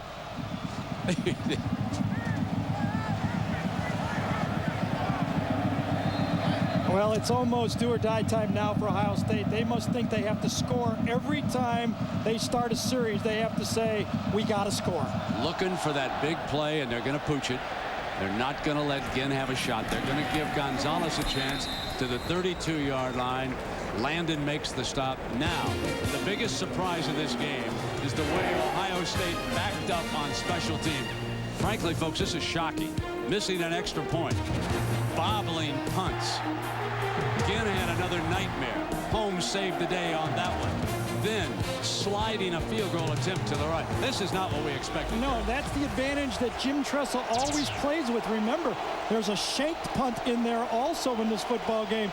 3 punt returns, minus 32 yards. Live by the sword, I guess, and die by it, folks. Troy Smith's back there in the gun. Pulls back off of the fake. Steps it up, and he's got Gonzalez. Gonzalez at the Wolverine 40-yard line that time for 27 yards. You know, it's amazing, Brett. If you were to talk to any Buckeye fan, they would say, if Troy Smith plays well, we're not going to lose the football game. Troy Smith has been more than playing well. He's been throwing strikes all game. He's been the best offensive Buckeye football player, and he's really been let down by a lot of good football players on his offensive team. 19 of 25, I'd say, Gary. He really has played well. First down and 10 for him now. Looking back to the left, hit on the release. Incomplete. Engelman was back there in center field, and that time he was popped by Woodley on the release. Yeah, that was an overthrow. That's that play that we saw work against Michigan State, where you throw back off the option one way, you throw back to the middle of the field. Santonio Holmes was open, but that ball just sailed on Troy Smith that time. He's lucky he didn't get it picked off. Jim Herman has done a superb job of keeping fresh rushmen on the field against Troy Smith. So critical in the fourth quarter of a football game. The big fellas tend to tire out a little bit. Gabe Watson's taking another break. They move Branch into the middle. Pierre Woods is down. Woodley's down on the right side. Smith incomplete, wanted Hall, and again it's number 31, Brandon Engelman. Engelman and Behringer both were hurt this year. It forced Jamar Adams and Brandon Harrison into the football game. This is the first game all year they've had all 4 of their safeties healthy. You can see Engelman and Behringer are very comfortable back there. It's been all zone defense. Right? All zone defense by Michigan in the secondary in the second half.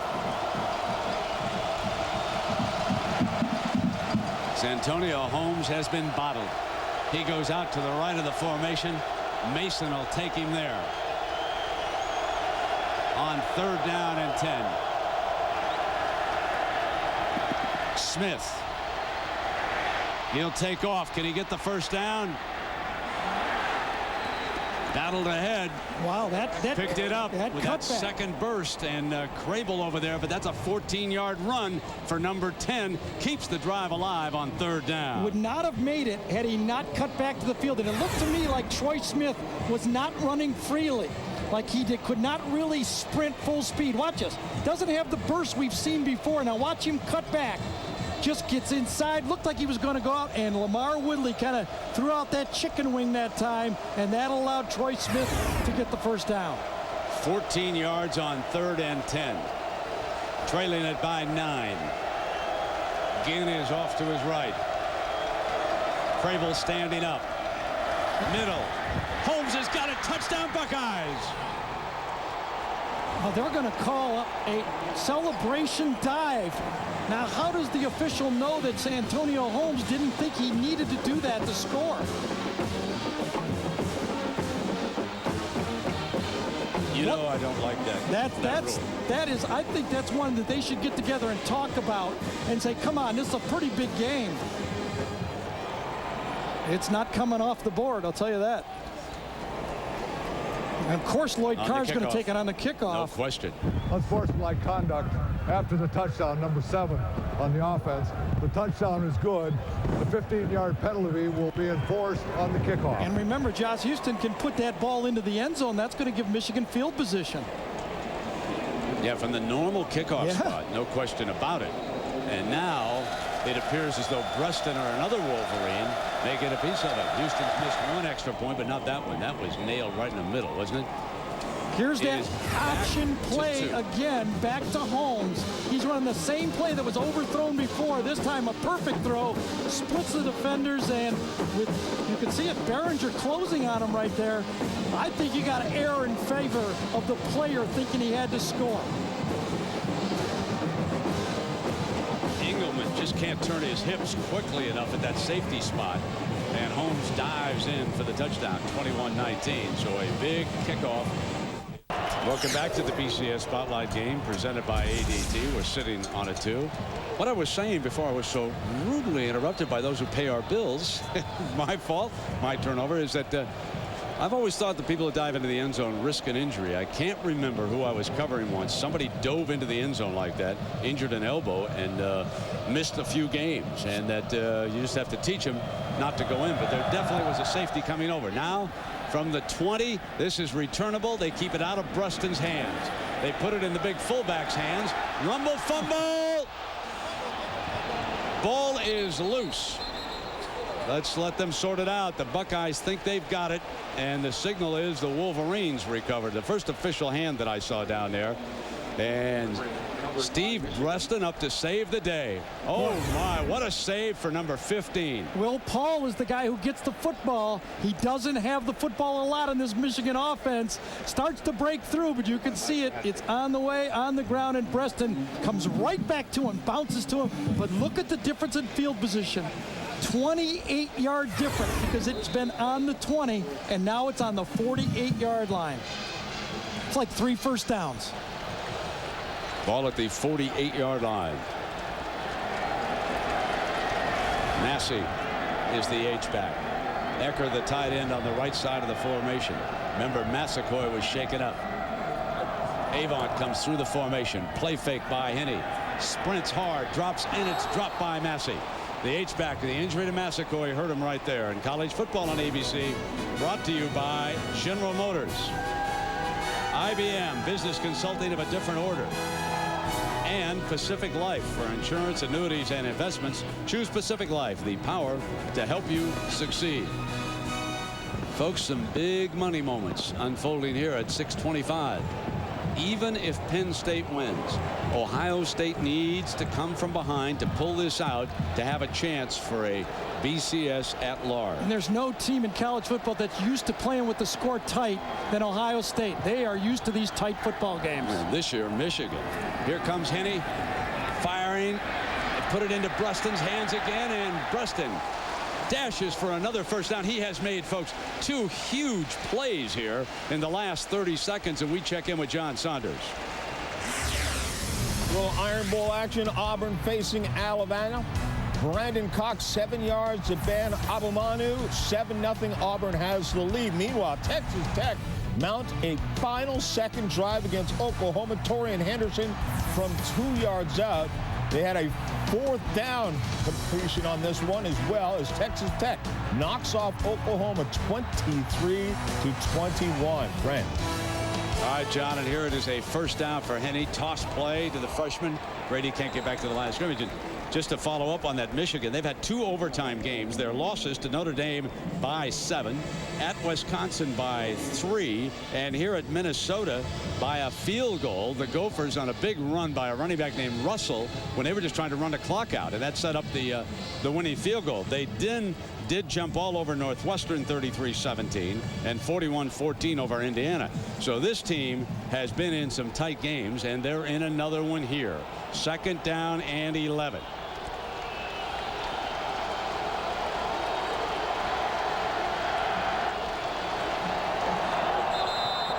Before the snap, that'll cost him. Lloyd Carr called a timeout because Jason Avant did not know the play. They got the timeout in time, too. Lloyd Carr called it.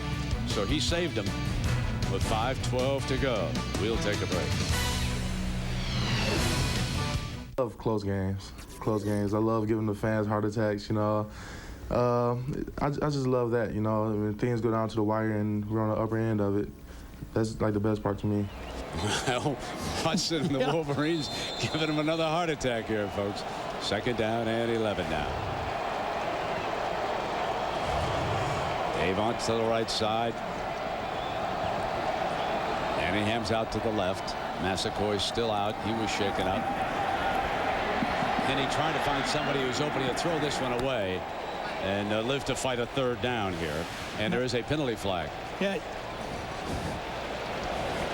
Came right from the Ohio State bench. You're going to call holding on this play? Yep, they are.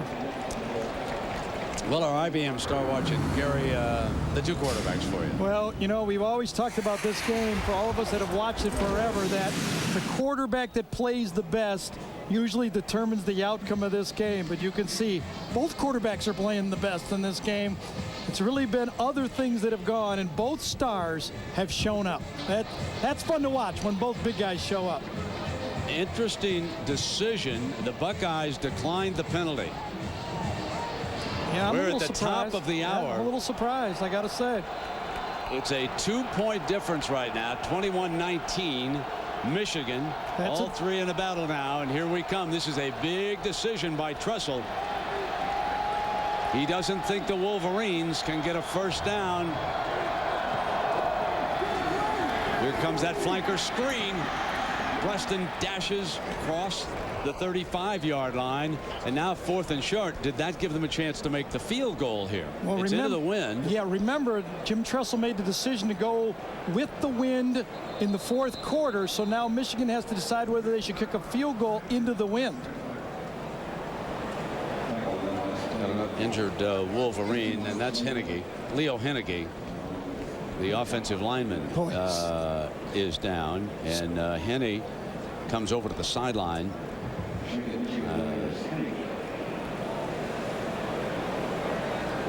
And Jack, certainly you go to the Penn State game, and the Wolverines have fond memories of the last play of that game. Oh, you're so right, Brent. In fact, I asked for them to tell us what they thought their most significant play, their defining moment of 2005 was.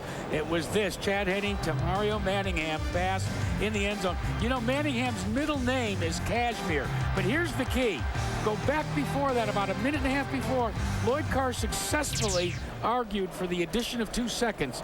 If they didn't get those 2 seconds back on the clock, they wouldn't have been able to make that play. Yeah, and Jack, watch your monitor. Here's 2 plays that really hurt the Wolverines. At the other side of it, they were in Madison, and quarterback John Stocco ran for the winning touchdown on the quarterback draw with 24 to go. Then on October 8th, 3rd and 10 from the Gopher 26, Gary Russell, 61 yards. Jason Giannini hit the field goal, 23-20. So Leo Hennege still being tended to, so we will take a break. John Saunders back in the studio in New York. Vanderbilt in Tennessee. Jay Cutler goes 5 yards to Earl Bennett. as Vanderbilt is going to knock off the Tennessee Volunteers. They had lost 22 consecutive games to them. 28-24 is the final now in overtime.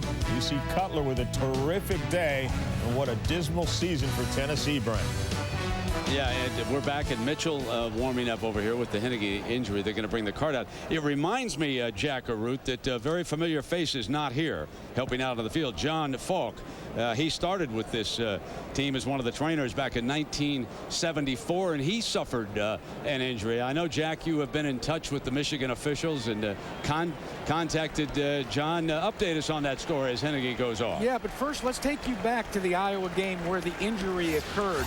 Big John Falk has been on the sidelines as a student trainer, as a student, as an equipment manager, and then a full-time career. There he is, right side of your screen, gets rolled over, and a real bad fracture of his leg.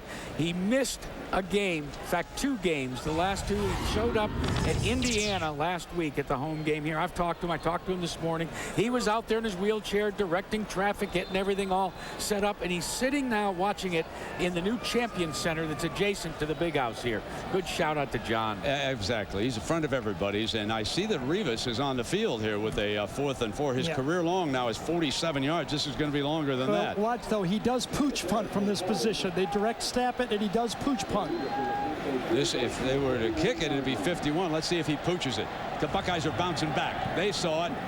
Here it comes. Good call. Out of bounds, Gary, but that's great defensive field position, if you will, at the 12-yard line. So Rivas pooches it out of bounds. Tuesday, the biggest names in music go head-to-head. Which artist will bring home the bling-bling? And let's see, who can I watch there? Tim McGraw, the Rolling Stones. They're going to perform at the American Music Awards live Tuesday at 8, 7 Central, only on ABC. Who do you like in that one, Brent? I like the Stones to entertain. Are they for an award? I don't know. Who's favored in that one? 22-yard punt. Ohio State could ask for nothing more than this, an opportunity to win the game. With the way they played special teams, the injury to Carpenter, they have an opportunity to win. They've got the wind, but they're in the teeth of a crowd, and Ginn hanging on as he goes out of bounds. Did he have control as he was driven out over there by Leon Hall, the corner? And they're going to spot the ball up there at the 20, on the other side of the 20-yard line. So Trussell calls the play, and here comes Troy Smith. Both coaches have made a bundle of decisions in this football game, and I can't really argue with any of them. Every coach has gambled. They've been conservative. They've punted when they've had to. They've changed defenses. Been a well-coached game. Pittman slashing ahead for the first down, and you see the Big Ten today. Iowa big. Northwestern comes on to beat Illinois. Those teams all be headed for a bowl, including Minnesota. Purdue, strong finish to their season. Indiana, disappointing finish after a pretty good start under new coach Terry Hepner. And, of course, coming up on ESPN next, Penn State, Michigan State. First down and 10.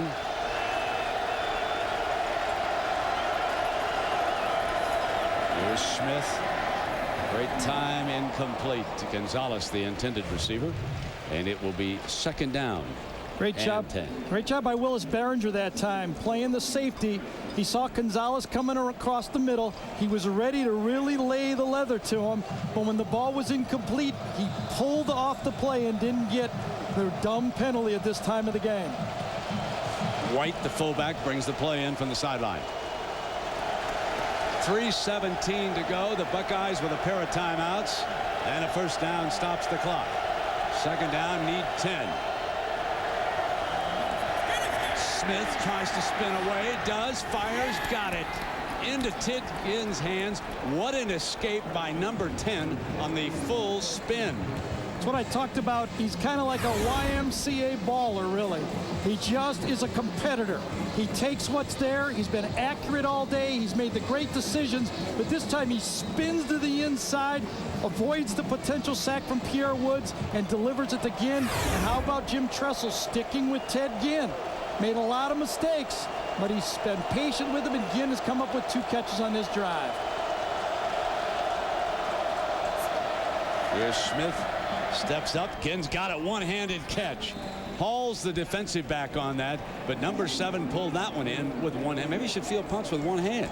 I'll tell you, the 2 Glenville High School teammates basically have really started to hook up in this football game. 3 straight plays. This one's behind, sticks out the left hand. The former quarterback and sprint champion, the hurdler, comes down with that one.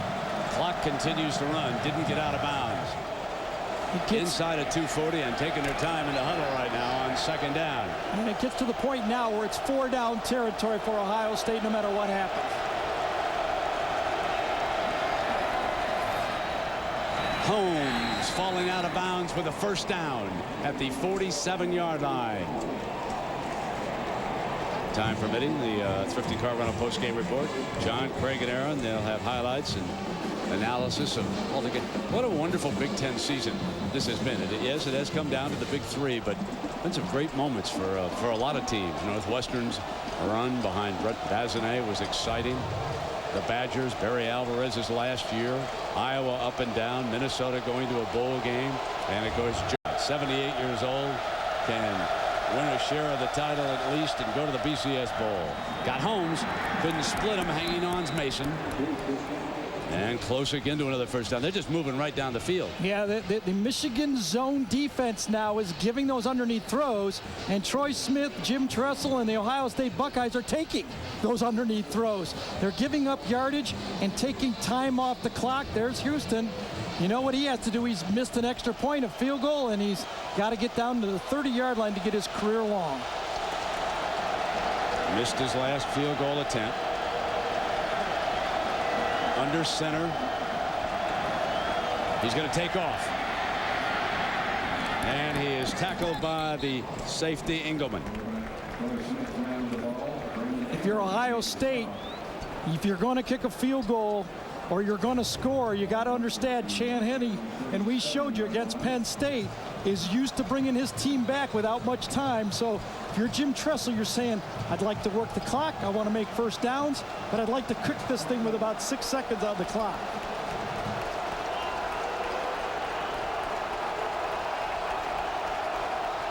Ginn is off to the left. First blitz in a while. Smith into the teeth of his Holmes and down at the 30. It's a good thing he went down. He was home free. Had he stayed on his feet, he would have dashed for the score down the sideline, and he knows it. I thought Grant Mason, because of a double clutch by Troy Smith. Watch Troy Smith double clutch. 1 and then 2. I thought Grant Mason was going to get this one, but Troy Smith had enough on it that it just got there. Unfortunately, Santonio Holmes was not able to keep his feet. We got a timeout with 47 seconds to go, and how about the field goal kickers? He getting a little nervous over there, Jack? Surprisingly, the answer would be no, Brent. In fact, he was there. He was loosening up, practicing his kicks, checking his mechanics. And I said to him, I said, what do you think?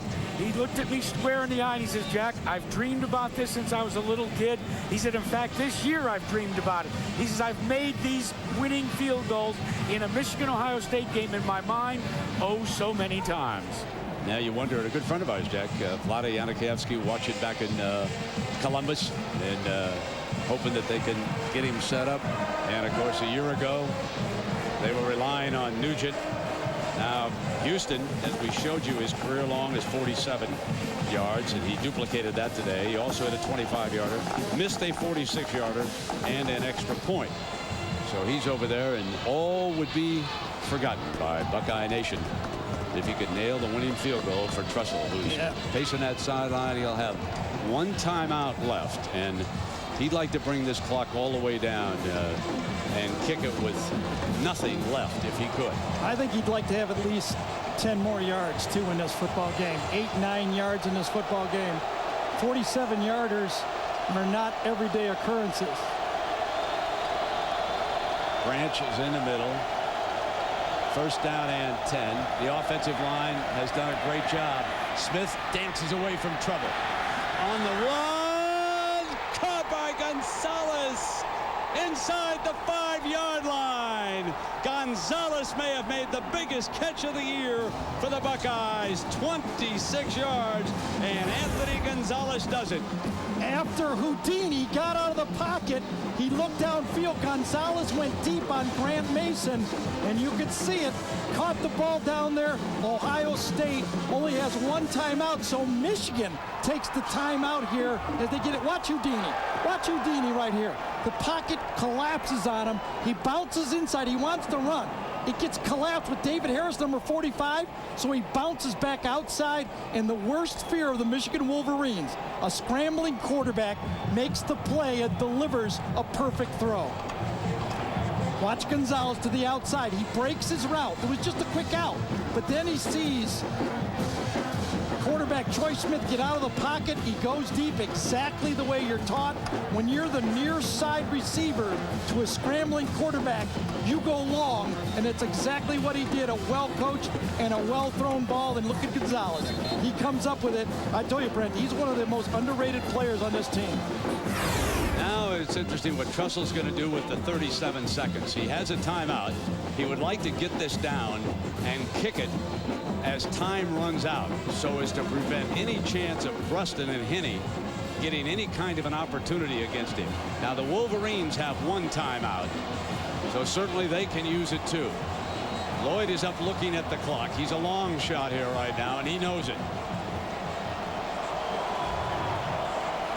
And Smith always dangerous to run inside that 10-yard line. Looking for it.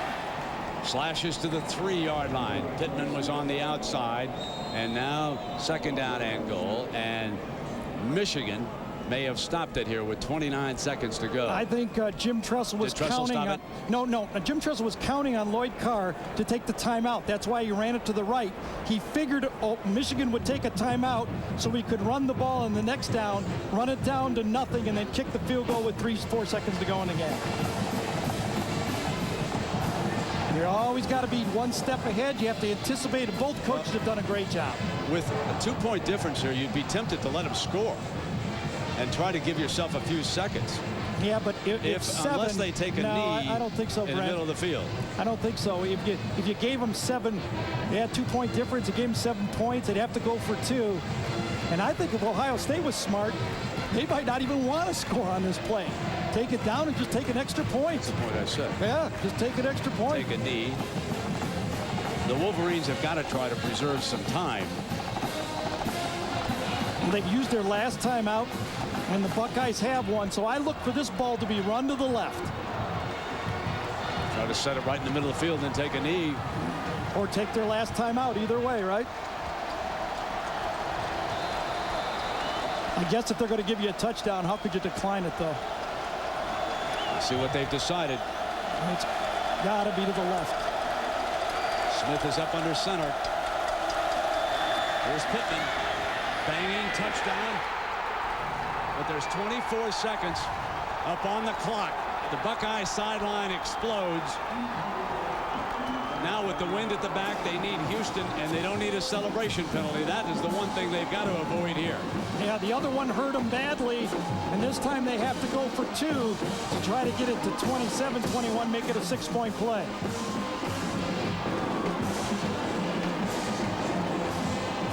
Look at Bobby Carpenter. You got to feel for that guy. He got to play one play of his last game at Ohio State.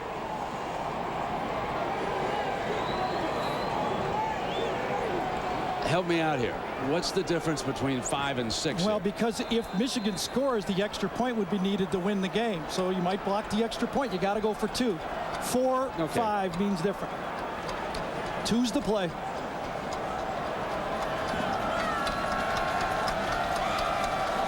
So Troy Smith up under center.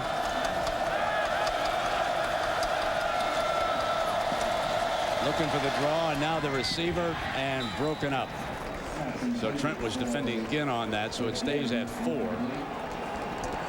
Now a return, 24 seconds. And like I said, that was about all the Wolverine, not that they let him, but this is about the only thing that could give them some seconds was to let the Buckeyes score a touchdown here. Yeah, I don't think their strategy was to let them score that. It's just Ohio State scored. They ran the ball left. That was perfect strategy. If you don't make it, you have the ball right in front of the uprights. Tressel would have taken it down to 3 seconds, called a timeout, and tried to kick the field goal to win the game, but you can't turn down a touchdown, and Pittman didn't. Let me congratulate some guys as you watch this missed 2-point conversion. Ginn coming from the inside there and was well defended.